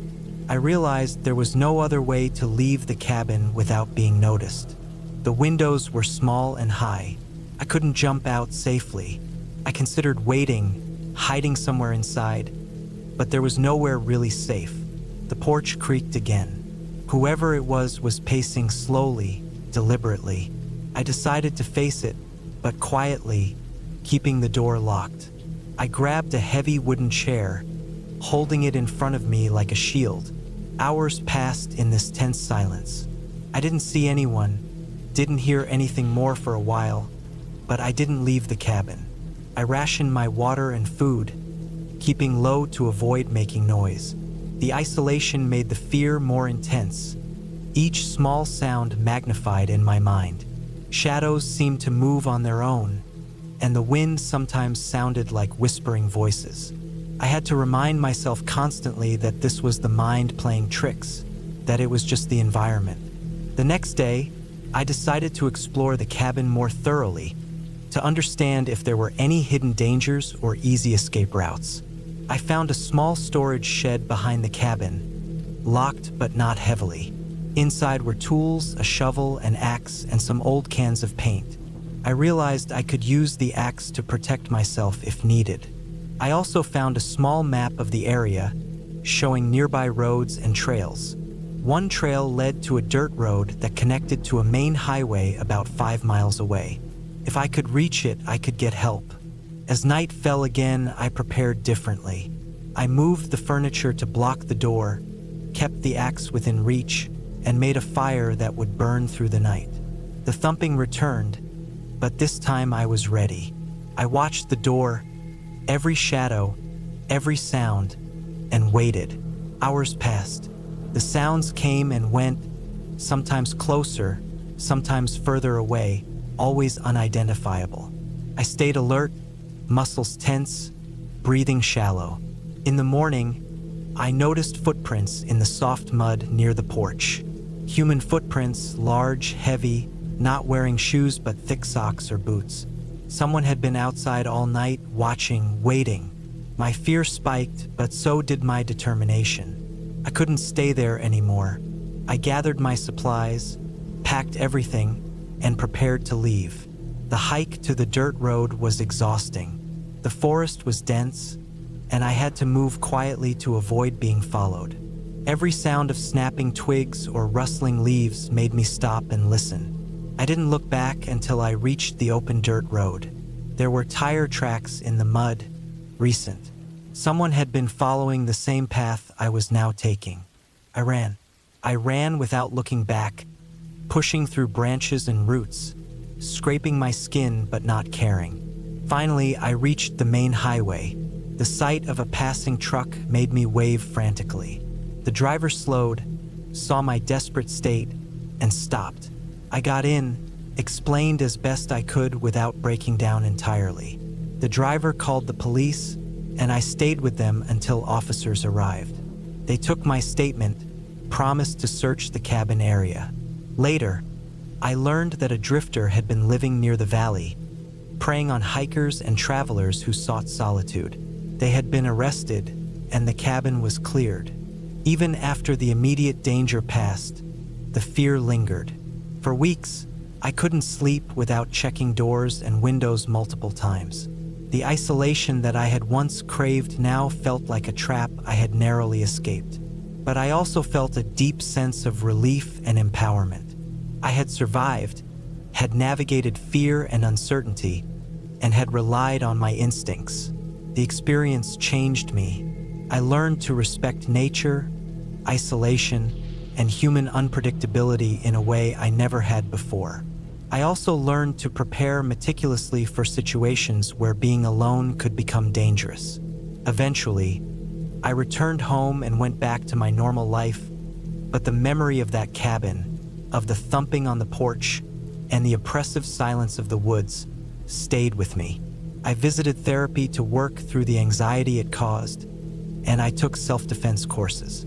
My trips into the wilderness became more calculated and informed, no longer romantic escapes into solitude, but carefully planned adventures with contingencies for danger. And while I still sought quiet and peace in the woods, I did so with a cautious respect, always aware that even in places untouched by society, danger could be very real and very human. The cabin itself was eventually demolished after authorities determined it was too isolated and a hazard for future travelers. But the experience left a permanent mark on me. I could no longer think of the woods as purely beautiful and peaceful. I had seen how quickly isolation could become a trap and how easily fear could take hold. I also learned how strong I could be, how resourceful, and how deeply determination could guide survival instincts.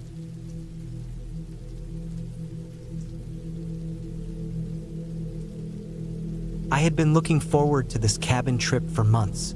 The thought of leaving the city behind, escaping the noise, the traffic, the constant buzz of people around me, and retreating into the silence of the mountains felt like a luxury I hadn't known I needed.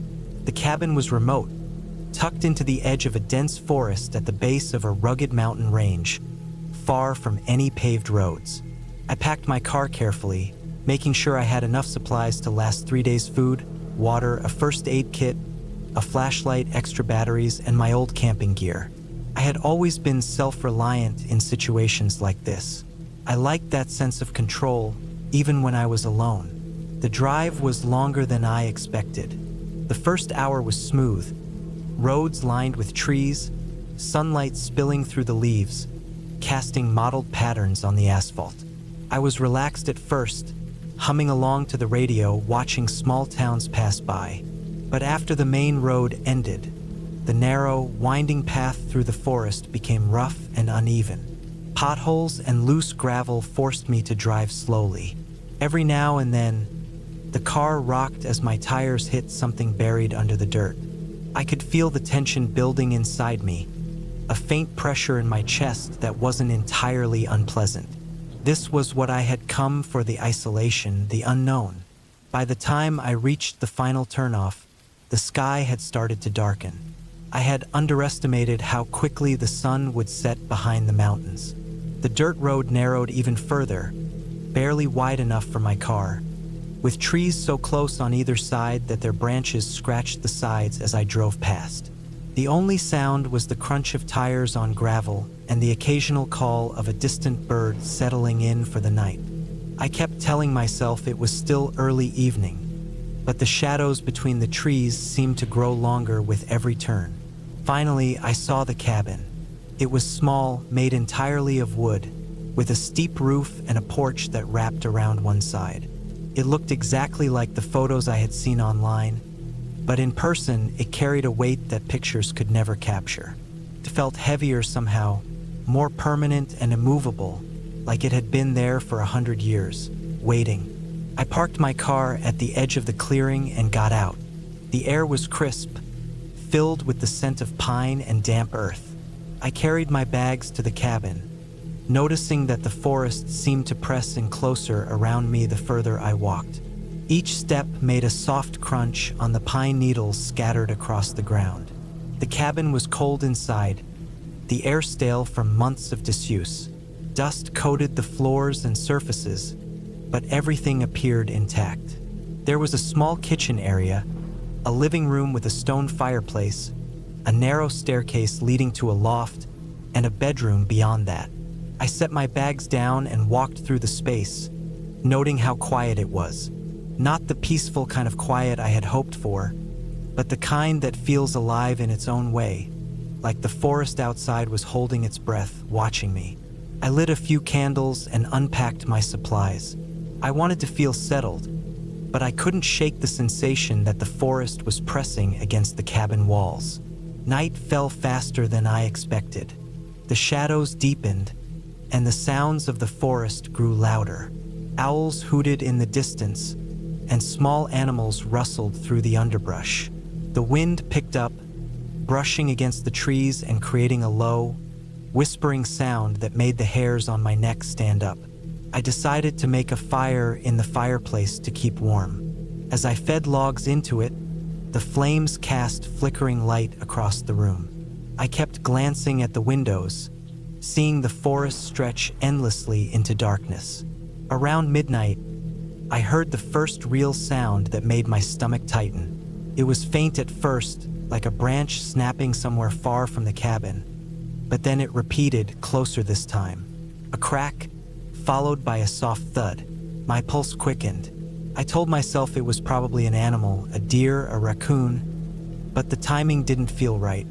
The sounds came in irregular bursts, deliberate almost, and I realized they were moving around the cabin. I froze, straining my ears.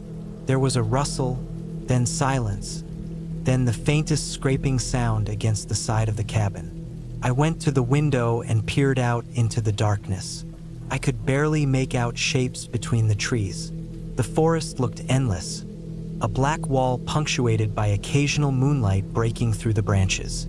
I told myself it was just my imagination, that the isolation was getting to me.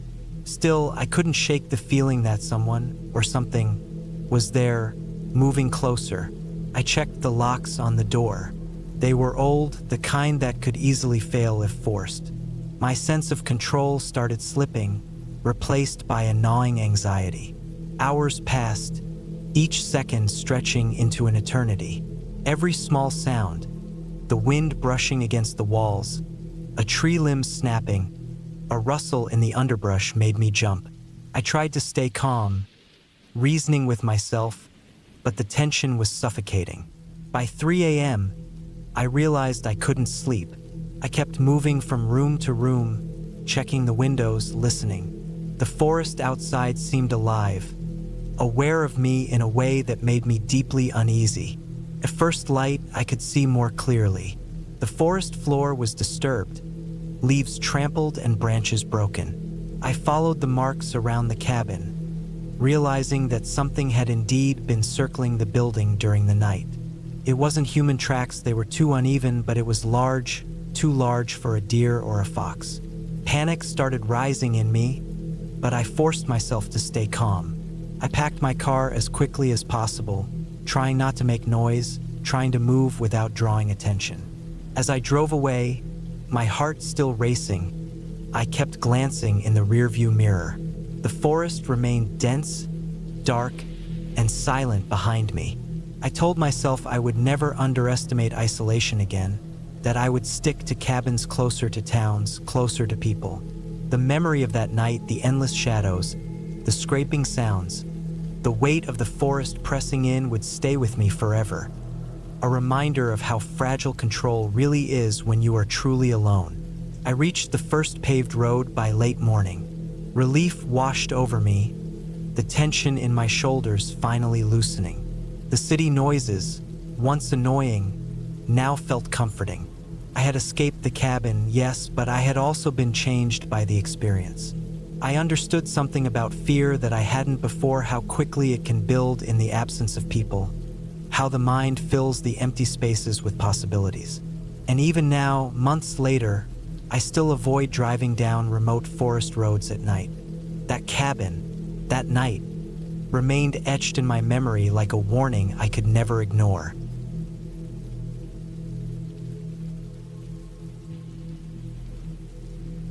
I remember the day I decided to go to that cabin as vividly as if it happened yesterday. The summer had been long and tiring, full of work and noise, and I wanted something quiet, something isolated where I could just be alone for a few days. I didn't want crowds, I didn't want music, and I didn't even want internet. I wanted silence, the kind of silence that wraps around you and makes you feel small. The cabin I rented was somewhere deep in the mountains, miles from the nearest town. The owner said it was accessible by a dirt road and that the area was safe, though sparsely visited. That was exactly what I wanted. I packed my car carefully, not overpacked, but not underprepared either. I brought food, water, a small first aid kit, extra blankets, and my camping stove. I didn't bring a gun or anything because I've never been a paranoid person, and I trusted my instincts more than anything else. The drive itself took hours, and as the road narrowed and turned into loose gravel, I realized just how alone I was going to be. Trees loomed on both sides, tall and thick, their shadows darkening the road even though the sun was still high in the sky. I drove slowly, careful not to hit a rock or skid on the loose gravel. When I finally reached the cabin, it was exactly what I had imagined. Small, sturdy, built of dark wood, with a porch that wrapped around the front. Smoke from the old stone chimney suggested someone had been there recently, but the place was otherwise empty. I got out of my car, stretched, and just stood for a moment, listening. The wind rustled through the pines, birds sang somewhere far off, and the smell of wet earth and pine sap filled the air. It felt peaceful, almost too peaceful, but I welcomed it. The cabin itself was simple inside. There was a small living area with a couch, a fireplace, and a kitchen with basic utensils. The bedroom was tiny, with a single bed and a window that looked out into the forest. I set my things down, unpacked my bag, and went outside to explore a little before dark. There was a small trail leading down to a creek, and I walked along it for a while, watching the water move over rocks and listening to the occasional splash of fish. The air was crisp, the kind that fills your lungs and makes you feel alive. I thought I could stay here forever. As the sun began to dip behind the mountains, the forest changed. Shadows lengthened, and the air grew cooler. I went back to the cabin, started a fire in the fireplace, and cooked a simple dinner on my stove.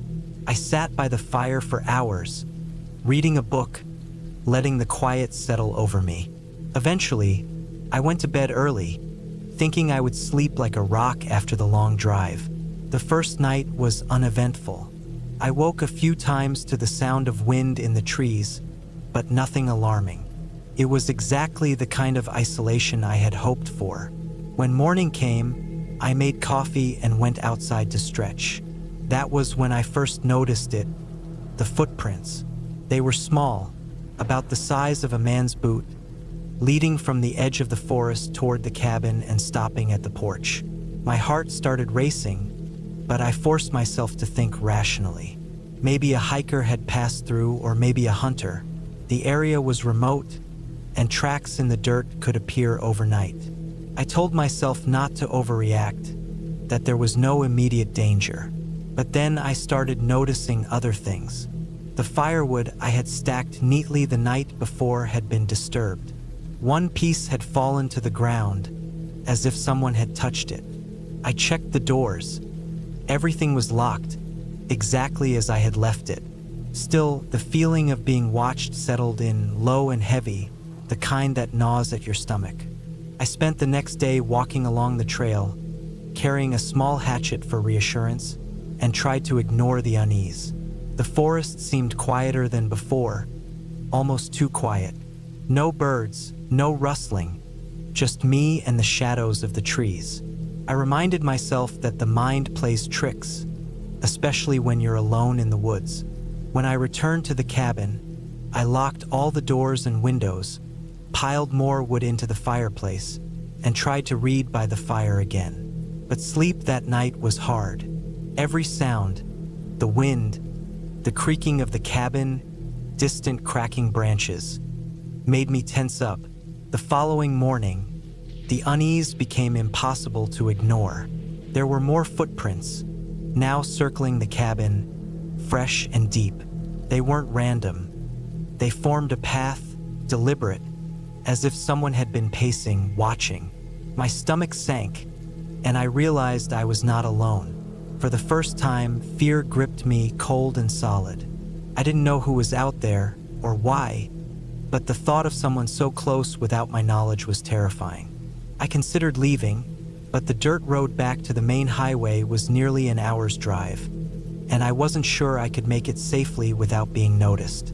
The isolation that had been comforting before now felt like a trap. I spent the day barricading the doors and windows more thoroughly, stacking heavy furniture near entry points, making sure I could see out the windows without being seen. I stayed inside, the hatchet always at hand, and tried to keep myself calm. By the third night, the sounds had become more deliberate. Footsteps on the porch, scratching at the door, the snap of a branch nearby. I kept the lights low, staying near the fireplace, watching every shadow. At one point, I thought I saw a figure moving between the trees, just at the edge of my vision. My heart was pounding, my hands were shaking, and I realized I had never been this scared in my life. Sleep was impossible. I stayed awake, listening, waiting, every muscle tense. In the early hours of the morning, I noticed movement near the back window. Someone or something was crouched in the shadows. I couldn't see clearly, but I could tell it was human, wearing dark clothes, watching me. Panic surged and I considered fleeing, but I knew if I ran, I would be outside in the dark, exposed. Instead, I grabbed a heavy flashlight and shined it toward the figure. The beam caught a glimpse of a face, partially covered, and then the figure ran off into the forest. I could hear the crunch of leaves and dirt, growing fainter as it disappeared. I stayed awake until dawn, every sense straining, every sound amplified. When the first light of morning broke through the trees, I went outside cautiously, looking for clues. The footprints led into the forest, but no other sign remained. I didn't know who it was or what they wanted, but I knew I couldn't stay another night. I packed quickly, leaving the cabin as tidy as I could, not wanting to attract attention. I drove the dirt road cautiously, eyes scanning the tree line constantly. When I finally reached the main highway and saw other cars, my tension eased, though it took hours for the adrenaline to fade. I called the local authorities to report what had happened, describing the footprints and the intruder I had glimpsed. They took my statements seriously and promised to patrol the area. I never went back to that cabin. It stayed with me for months. The feeling of being watched, the sound of footsteps outside the window, the knowledge that someone had been so close and unseen. But over time, I realized that while fear is a strong instinct, preparation and caution are what keep you alive. I had survived because I stayed calm, observed carefully, and took action when it mattered. I never returned to that cabin, but I learned something important about isolation, vulnerability, and human instinct. That place, and those nights, taught me more about fear and survival than anything else I had ever experienced. Even now, when I think about it, I can see the trees, the cabin, the dirt path, and I remember the deep, unsettling quiet and how it made every small sound feel enormous. And I also remember the relief of reaching safety, of seeing other people again, and of knowing I had done everything I could to protect myself. That fear was real, but so was the clarity I gained from surviving it.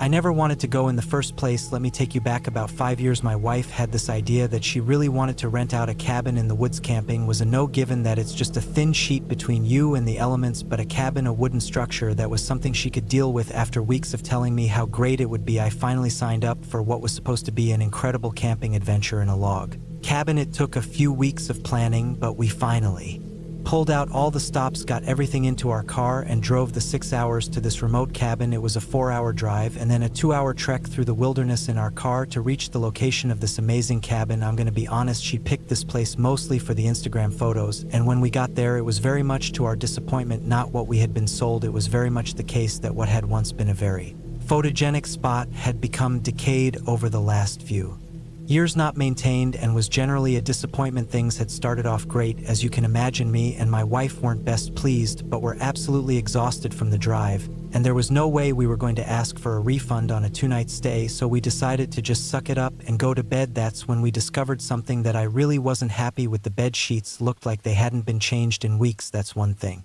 Being run down, fair enough, but being filthy is another. Of course, when we looked at our cell phones, we had no service, so to our disappointment, we just removed the sheets and slept on the mattress. It was, as you can imagine, an uncomfortable night, not because of the mattress situation or the disappointment of the cabin, but because of the noises. Now, I wasn't really expecting this, but while I was tossing and turning, I'd hear noises. It sounded like animals or something running around on top of our heads. Now, the shape of the cabin meant there was a space above our heads in the roof area, but it wasn't, as far as I could see, connected to any part of our cabin. We'd brought along a flashlight, and my wife, who wanted to stay in bed and was too afraid to look, stayed behind while I looked around the roof to see if there was some kind of hatch or something so I could see where the noise was coming from. Though in all honesty, I really wasn't looking forward to the fact of confronting a wild animal in the dark, as you can expect. After looking around for a while, I found a fat load of nothing, and we decided that it would be best to just try and get some sleep and ignore the sounds of nature above our heads. The next morning, we got up, got ready, and went out for one of these amazing hikes my wife had promised me that had been worth it. Well, except maybe not for the lack of sleep, but it was a really fantastic trek, and I would recommend getting out to nature to anyone every once in a while. We were absolutely exhausted by the time we returned. We had spent about 7 hours just walking and having a really good time. We were pretty exhausted. We took our shoes off as we came in and were just laughing and joking around and flirting when we saw something that switched all that mood off. Our food had been neatly organized in a corner of the little kitchen. There wasn't much of it, so didn't use much space, and the door to the cabin was locked with a key, even though the owner said that we really shouldn't bother if we didn't want to anyway. It was very isolated, but just in case of wild animals, we did just that. Like I said, it was locked, and yet our food had been eaten. Not like a wild animal goes through food, grabs whatever tries to open it, has a few bite marks in it, etc. No, this was a person. Someone had taken meticulous effort to open up the food packets so they wouldn't be noticed. The only problem is we were counting on eating those granola bars when we returned, and the fact the box was open and we were 3 short, meaning only 3 were left. We very much noticed this is when we started to get very freaked out in our heads. It was clear that there was someone here. That's when I remembered the sounds of last night, and in my head things started to click. Would it be possible that there was some mad person living in the middle of nowhere in our cabin, and we just so happened to walk into their midst, and they'd think they'd take the opportunity to steal some quality food? As you can imagine, my heart sank to my ass, and I felt like I really didn't want to be here anymore. My wife and I tried to speak as quietly as possible. It almost felt like the house was bugged, like there were ears everywhere, like whoever was here with us was watching us. I didn't know how far we'd have to drive to try and get cell service, but I was losing my mind, and my wife and I, after a few hushed conversations, decided it would be best to leave. We slowly start packing our things up when we notice something else is missing. My wallet, my whole wallet is gone. This is really starting to piss me off. Not only has this intruder taken our food, but now my wallet too. How the hell was he thinking of getting into town when it's a 2-hour drive? Where the hell would he go? I had to confront this person. We had a pretty good idea he was living in between the roof, but how would we get up? My wife and I exited the cabin and did a lap when we found a small hatch from the back of the outside of the cabinet was propped open by a small stick. Even more confirmation someone was up there, and slowly I got the courage to open the hatch, flashlight in hand. I propped it open, shined the light in, and what I saw absolutely horrified me. In the corner in the dark was a small little rat-like man. He almost squeaked when the light shined on him. I'm not gonna lie, I nearly crapped myself when I saw him, but I maintained my resolve and shouted over at him to throw back my wallet. I didn't care if there was cash in it, he could keep that, but to just throw the wallet over. To my surprise, and being in a corner, he unceremoniously tossed it. I grabbed it, and it felt dirty and icky. We just shoved everything into the car and sped off. We never went back. When we finally got cell service, we called the owner and told him about the man. He was very apologetic and had no idea he was there, and said that he would send the police over to deal with him. We didn't ask for a refund. We didn't ask for anything, but just felt very creeped out knowing that there was a creep living above our heads that night. God knows what he could have done to us if he really wanted to, but the real question that still gets to me is how the hell did he get in when we locked the door? I lived in a log cabin just down the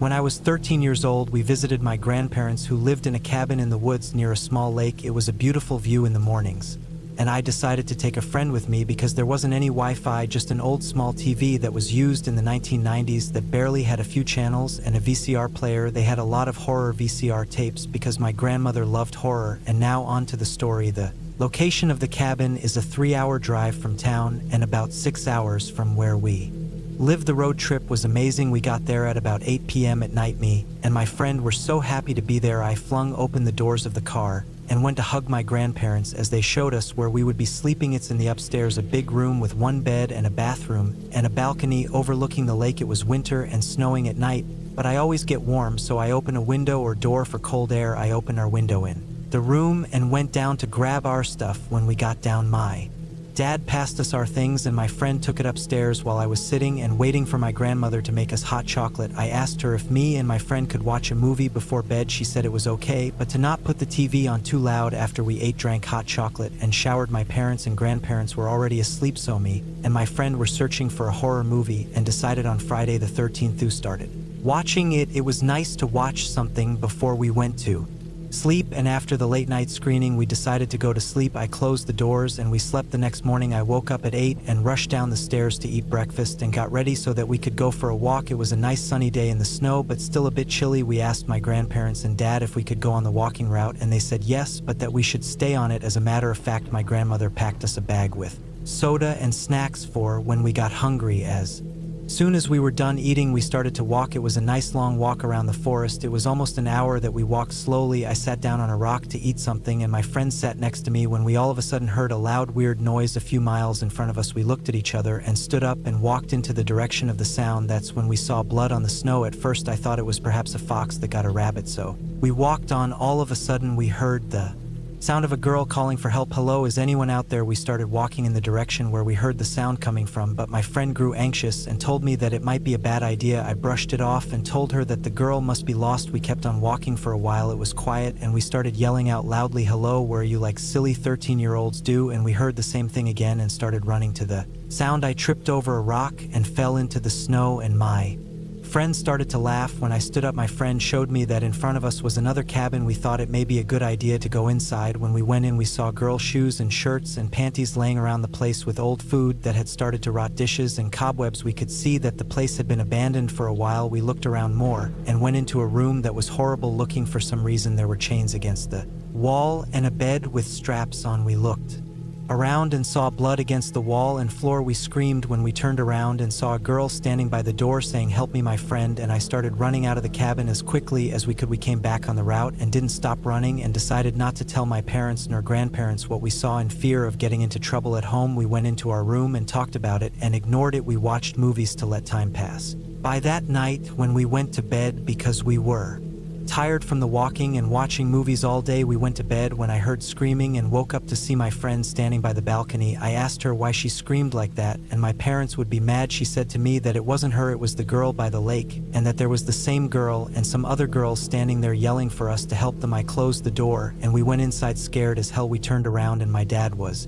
inside our room with my mom asking why we were crying like that, and we were telling them about the girls we saw, and my grandmother came in and said there isn't anyone out there, and if there were they would have heard them screaming too as they were sitting outside. We looked at each other and my friend said we saw her on our walk, and my dad asked where, so we told them what we saw. That's when my grandmother's eyes grew wide and she sat us down and told us that a few years ago there were murders in a place. There was a guy that would kidnap girls and lock them up and do unspeakable evil to them in that cabin, and then end them. When he was finished, he did get caught and locked up, but sadly they never found the remains of the victims till this day. I keep thinking, what if they wanted our help finding their bodies? River, just souls that haven't found peace yet. No one deserves to go like that.